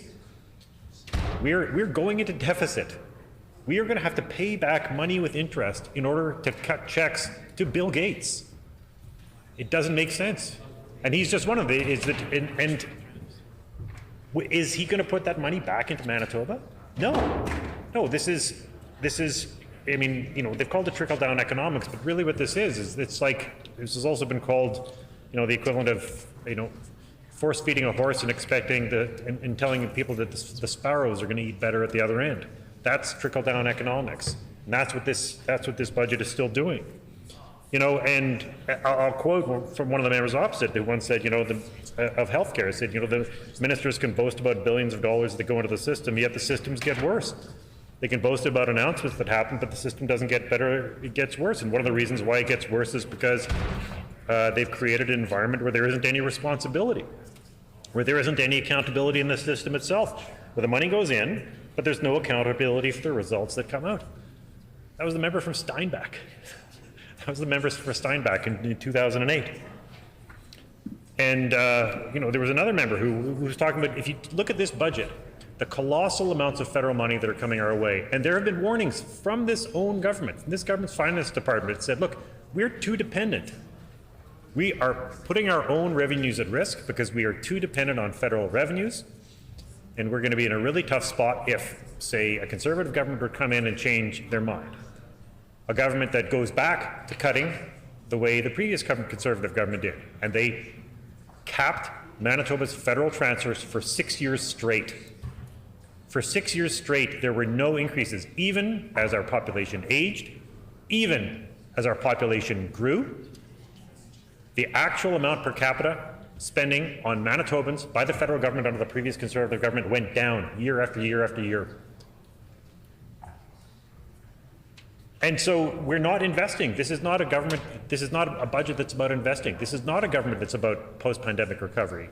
It's about filling a helicopter with cash or filling a t-shirt cannon with cash and just firing it at everybody they possibly can and hoping it results in some improved popularity. But it's not about actually fixing a whole bunch of the broken systems that are in place. And again, we had an MLA in 2009 during the budget debate talking about the fact, we need to start looking at how much money we're bringing in with respect to revenues in this province and start looking at the revenue when it comes to the federal government and ask, at core government revenues, how much of this is sustainable? How can we pay for those social programs and the social safety net that needs to be there for Manitobans who've paid into it for the years who need and should have a healthcare system that's there for them when they need it, which is not right now. That was the premier. That was the premier in 2009, saying the same thing.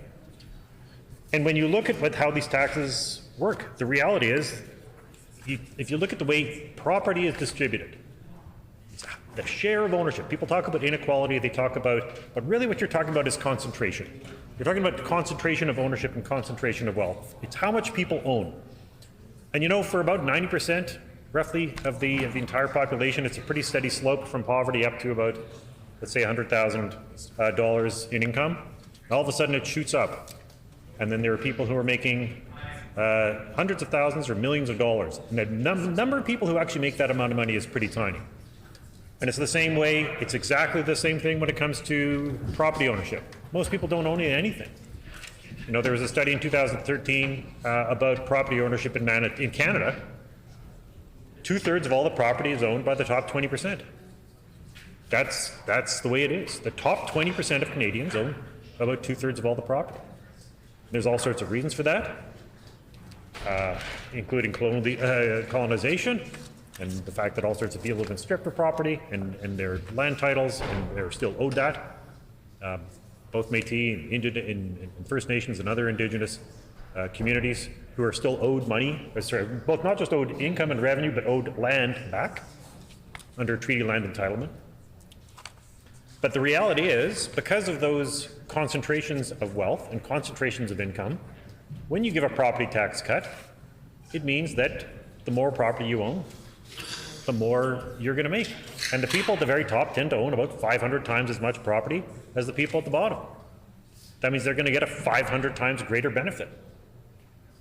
And you don't see that when you talk about averages, and you don't see that when you talk about breakdowns by quintiles or deciles, because that's not how it goes. It's actually much, much more concentrated. And we should all be concerned about this. Not just because, you know, we can talk about unfairness or everything else. This isn't what we were promised. This isn't what, when we talk about, you know, we keep on talking about how we're going to have equal growth, or we're going to have more opportunity, we're going to have equal opportunity, and these tax cuts are going to be competitive. These tax cuts are going to do nothing to make Manitoba more competitive. What we need to make Manitoba more competitive is have more businesses. It's about opportunity. It's about opportunity and not about taxes. Now, there's been some heckling from the other side, but I'm speaking as someone, not just as an... well, you know, I'll say that there's a minister across the way who says that I've never owned a business. I have owned a business. I've run a business. I've helped other people set up businesses. I've helped entrepreneurs raise capital. I've helped entrepreneurs raise millions of dollars. If there's any implication I'm not telling the truth, the ministers can absolutely feel free to do that. But when I've talked with entrepreneurs, and I've been at meetings with chambers of commerce, and their number one complaint has been a lack of access to capital. And not just access to capital that's not being decided or handed out as a grant or based on some political connection. Is that over and over again, you don't actually see the amount of support that they need. And I've heard that directly from entrepreneurs here in Manitoba who've built serious technology, and they are unable to get the support they need, and they were forced to leave the province because they couldn't get the support they needed here. And I've heard that lots. And the reality is, we need to have people, it doesn't do any good to just promise tax cuts to people who can't pay taxes. We have a huge poverty problem in this province, and the fact is if you actually, as some people have told me in our consultations leading up to this point, said, you know what, they made the point, a good job can be life-changing. It really is. And the fact that people know that they can, don't have to degrade themselves or exploit somebody else to put a roof over their head, that's quite something. But that's something that's routinely expected in this province, and it shouldn't be. But the reality is that when you look at how this money is being spent, and the money we're borrowing to do it, we are borrowing money to send to these are what are called unfunded tax cuts. When the UK Prime Minister did this and proposed this, it absolutely tanked the markets for the UK. And part of this is that because we've warned lots of times, but if you actually look at the number of people who are going to benefit, the people, and there are thousands of people, tens of thousands of people in Manitoba who, I mean, there's 75,000 people who live in an EIA. They won't see any benefits from this. And in some cases, you're seeing people who are going to be maybe saving a few dollars a month. It'll be of no benefit to them whatsoever, while people who are making over $100,000 will, in average, get about $1,300. People who make 17,000 to 2,500 will get about 290. That amount, $290, that's barely enough to cover most people who are facing bankruptcy, and that's about 50% of Manitobans. We have a growing crisis in the interest rate because interest rates are going up, and we're already seeing the contagion spread across the world. The funny thing about this budget is actually it reminds me of the NDP's 2008 budget, where they also promised $1 billion of tax cuts, talked about all the tax and business cuts they delivered, and when did it happen? It happened right before the 2008 global financial crisis, where they said, well, there's no problem. The fact is that why are coffers bursting? Well, the coffers are bursting partly because of inflation. Why is inflation high? Well, because we have a war. And what's costing a lot of money? Well, gas. But we're not hearing people complain about the gas companies who are price gouging, which we should be, because inflation is something that happens in the private sector with prices. We've warned against price gouging. We've warned against price gouging for 3 years, because that's one of the risks of what happens in a pandemic. People take advantage of it. And I've communicated this before in this chamber, but I'll repeat it. We should all be really concerned about what's been happening to the economy as a whole because of what's been happening with interest rates. Last summer, Edward Chancellor, who's a historian and a journalist, he's a senior member of the asset allocation team at the Boston investment firm GMO. He wrote on an online website in an interview called The Market. Order.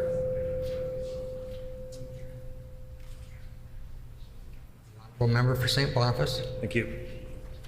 He published an interview in which he said it will turn out to be largely impossible to normalize interest rates without collapsing the economy. Quote, by aggressively pursuing an inflation target of 2% and constantly living in horror of even the mildest form of deflation, central banks not only gave us the ultra-low interest rates with their unintended consequences in terms of the everything bubble, they also facilitated a misallocation of capital of epic proportions.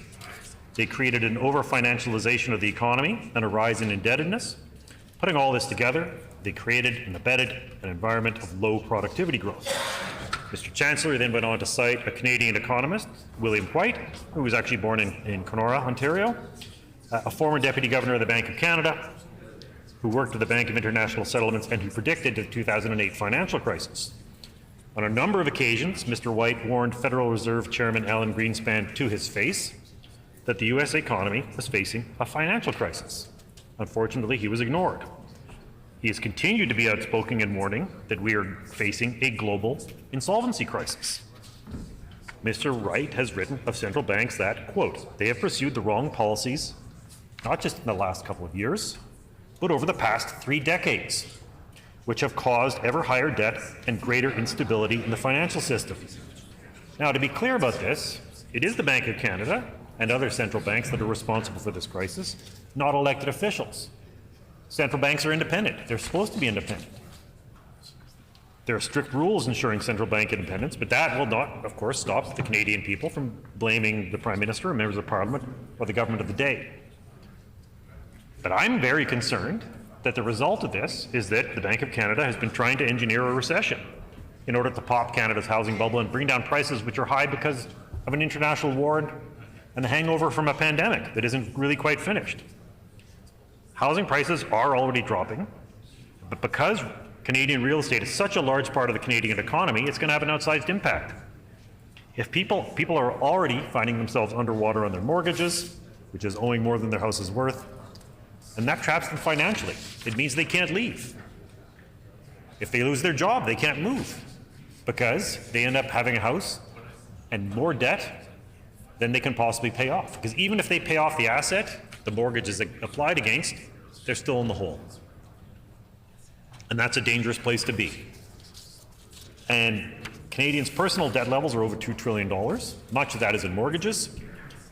And frankly, the Bank of Canada has been trying to control inflation by bankrupting individuals and businesses. I've also spoken to businesses who are enormously concerned because they took on enormous amounts of debt during the pandemic because that was all that was offered. Because governments were, like this one, ordered businesses to shut down with compensation, ordered people to work, not to work without compensation. So we had no paid sick days. We had no adequate compensation, and over 80 cents on every dollar that in assistance that flowed into this province was federal, not provincial. The province didn't hold up its side of the bargain. And that's a huge problem right now because they're trying to paper the entire province with money without actually solving the problems that need to be addressed. And it also has to be said is that we're continuing on an ongoing policy blunder that happened in 2008. Then the Harper Conservative government and the Bank of Canada, in their response to the 2008 global financial crisis, decided to bail them out. Canada's banks at the time were effectively insolvent. They were broke. Their liabilities exceeded their value. In 2008-2009, the Harper Conservative government of the Bank of Canada bailed out the banks and backstopped them to a value of about $200 billion. Now contrast that with the support that was given to the Canadian people, or even to provincial governments, to democratically elected provincial governments. They faced freezes and cuts. We were willing to find they could find $200 billion to bail out the banking system, but froze payments to Manitoba and our 1.4 million residents for 6 years. That measure was seen around the world because Canada's banks didn't fail, because essentially our bank bailout was more or less concealed. They sort of boasted, oh, we have good regulation, we have strong regulation, when really it had been a 5-alarm fire. But that measure only postponed a further reckoning, and it was misinterpreted as a success. And when the pandemic struck, similar measures were taken again by CMHC and the Bank of Canada. And it's an insolvency crisis. And what's an insolvency crisis? These are technical terms, insolvency versus liquidity. Liquidity means you're short on cash. Insolvency means you're going broke. Order. I'd like to remind the House that the minister or the member for St. Boniface has the floor. The level of conversation is getting pretty high, and I'm having a hard time hearing him. So if you can, just drop it down, take it to the loge, and give respect to the member who has the floor. The honourable member for St. Boniface. Thank you very kindly. So, really what was about to happen was that a whole bunch of people, is that our debt is so high that people are on the verge of bankruptcy. They're on the verge of insolvency. Businesses, now banks, the contagion is now spreading across the world. There's Credit Suisse in Europe, which is now in danger. You have the Silicon Valley Bank, which is one of the second largest bank failures in U.S. history. They had $200 billion. It was worth $200 billion. Manitoba's GDP is about 60 or 70 billion dollars Canadian. So we're talking about a U.S. bank with a value substantially similar to several Canadian provinces suddenly going broke. So central banks, in response, they've lowered interest rates. But what that did is that it meant that people who could borrow more. So you had people who have good credit ratings could take on far, far more debt, and they could use it to buy up other companies, and they could use it to bid up the price of real estate. And that's what's happened. And the other thing is that when you lower interest rates, it means that people who couldn't borrow before all of a sudden can. So you have, they call it easy money, but it means that money is flowing further and deeper, and a whole bunch of people who've never been in debt before suddenly are, and everybody else is in a whole bunch of debt more as well. And because it's so much easier for people who make more, who already have large amounts of property or wealth, to get that debt at an incredibly easy interest rate, it means they can bid up the price of everything. And they can afford to keep doing that for a while anyway. So they'll buy up housing, mostly it's stuff they're not investing in new. They're not investing in innovation, they're not investing in building new factories. It's all about bidding up the price of stuff that already exists. So you'll take you'll see lots of mergers and acquisitions, and you'll see the price of everything, especially property, go up. And this is a huge problem for farmers as well. And one of the things that's, I am aware of permitteritis in this province. And one of the things about this is that I always think of people living in rural and northern Manitoba as the canary in the coal mine, because they are going to lose their services first, whether it's healthcare or education. And, well, I'm speaking historically, yes, yes, that there, and that goes many times over for First Nations, right, is that it's essentially a contraction away to the center. And whereas, well, we're going to protect Winnipeg, or we're going to do all our services from Winnipeg, and everybody else, it's cheaper and easier to run it from Winnipeg, except for all the people that have to come here for it. But it has a huge impact. So like we've had in the past few years, because of low interest rates and amazing, incredible amounts of debt, we've seen incredible increases in the price of farmland. Well, what happens when you're a new farmer and you come in and you just spent millions of dollars for your farm? Well, the more you pay for an asset, the harder it is going to be to get paid back for it. So, of course, food prices are going to rise, because all of a sudden the cost of your overhead, your debt overhead on your farm, has gone up. And it's a huge problem. It's a huge problem for young farmers trying to access, to get into farming, for anybody who wants to get into farming. But this is the central issue that has been missed, because instead of trying to unwind it or find ways to deflate this debt in a way that makes sense, that doesn't punish people, instead what's happening is that we're seeing interest rates go up, and it's putting banks at risk. Banks, lenders, as well as, to say nothing of the borrowers. Now, in the event of a market crash, Mr. White, who again, he should be eligible for if there were a real Nobel Prize in economics, he should get it, because of his contributions. I mean, he spent years and years predicting exactly what would happen in 2008, only to be ignored. He's a Canadian economist. He should really be hailed for his work.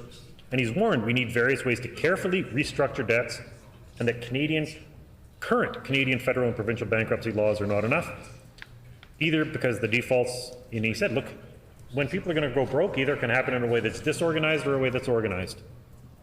It can be orderly or it can be chaotic, and we're much better off if we can negotiate this way and do this in a way that's fair and equitable and planned, rather than seeing a blowout where you just have a whole series of defaults go like a chain reaction.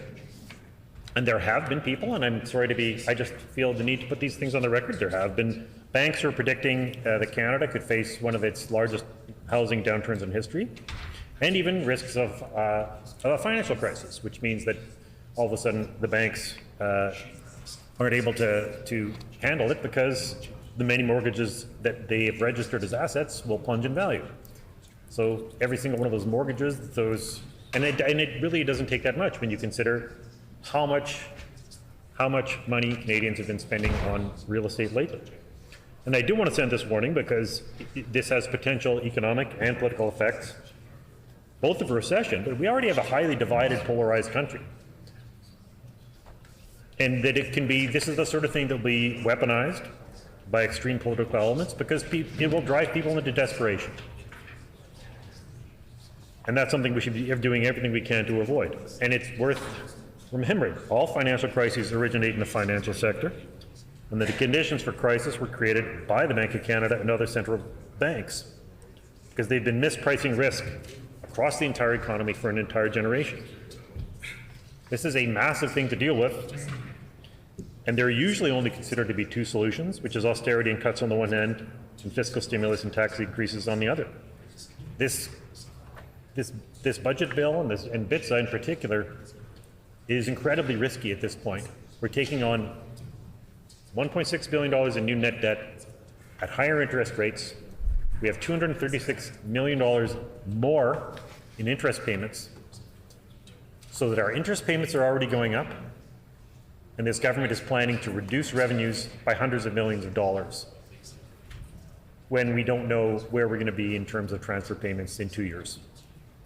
And we're anticipating growth going down. So this is the opposite. I mean, the thing about it is that in lots of ways, there are lots of challenges out there. If you drive down Portage Avenue, aside from being worried about people's safety or people sleeping in bus jacks, the number of places that used to be bustling shops The number for rent and for lease signs that I see in downtown is really distressing. The state of our healthcare system, the fact that our education system, there are school divisions across the province who are facing cuts, who are facing layoffs, because the amount of money that's being put in is not enough to deal with inflation. And these are not, and these programs, what is being planned, certainly in terms of taxes.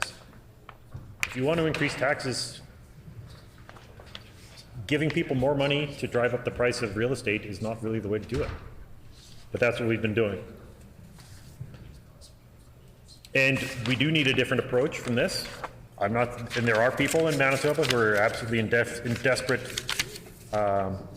states. But even the fact that when it came to adjusting the basic personal exemption, it was done in a way that will save a few people a few bucks at the very bottom.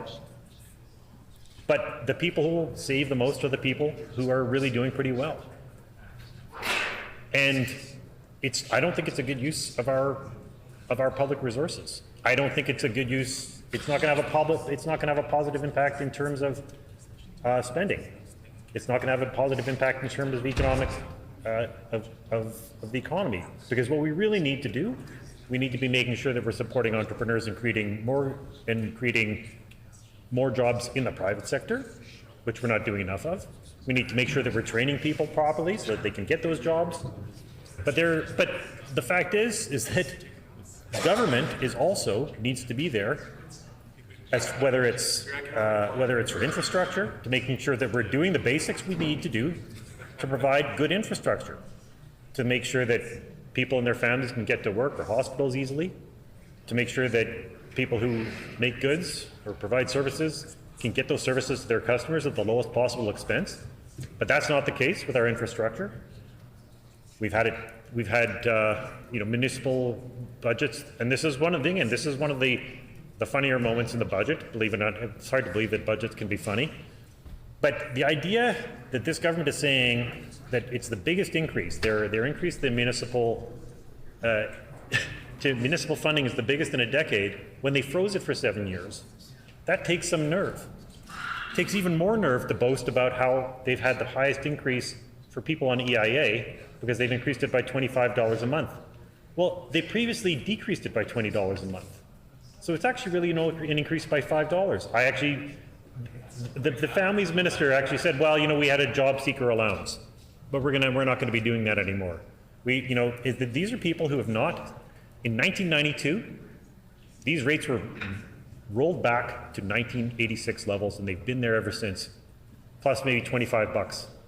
So there are people who are making less than $1,000 a month, and others, there are people with disabilities, there are people who have mental health and addictions problems, and it is incredible to me to sort of pat yourself on the back and suggest you're in any way being generous when you're giving people who are living in dire poverty $25 extra a month while cutting checks for tens of thousands of dollars to Bill Gates, to the Koch brothers, and to Gale and Weston. If you were to actually pile up, and this is part of the fundamental injustice of this budget and why we have no intention of voting for it. So with that, I'll sum up. Thank you very much. I appreciate it. Thank you.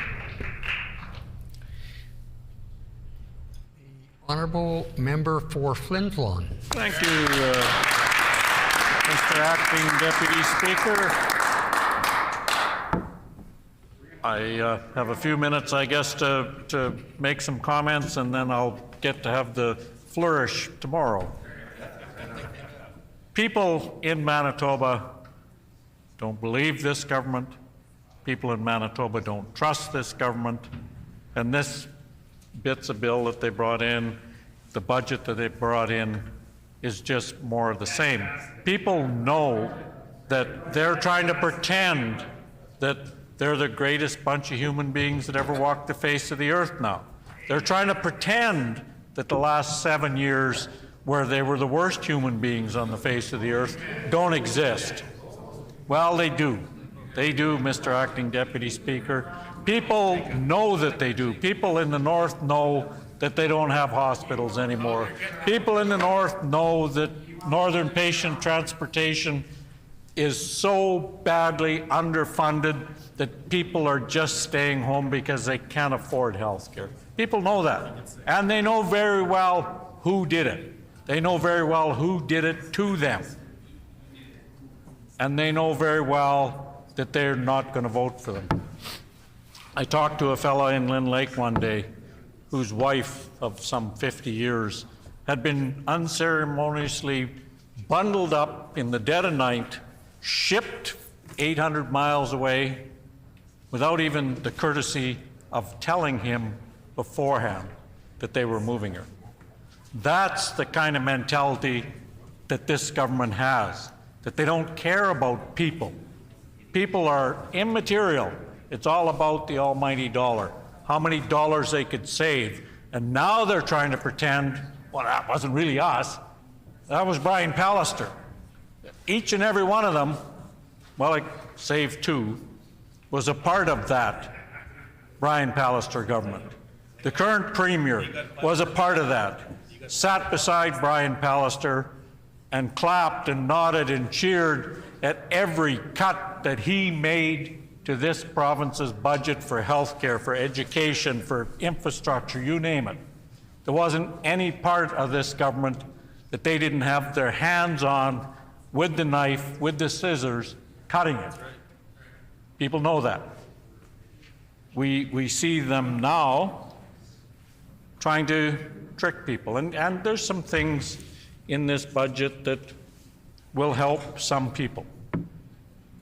They talk about there being 74,000 people that will be removed or have been removed from the tax rolls. And they say that like that should be something that we're proud of, that we've created so many more poor people. They've created so many more people that can't afford to pay taxes. And their minds say, well, that's a good thing. Instead of creating employment opportunities so that those people could be lifted out of poverty, so that they could be active, productive members of society, this government just made them less well off.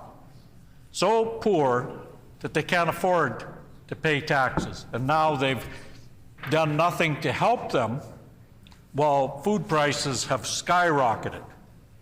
Gasoline prices have skyrocketed.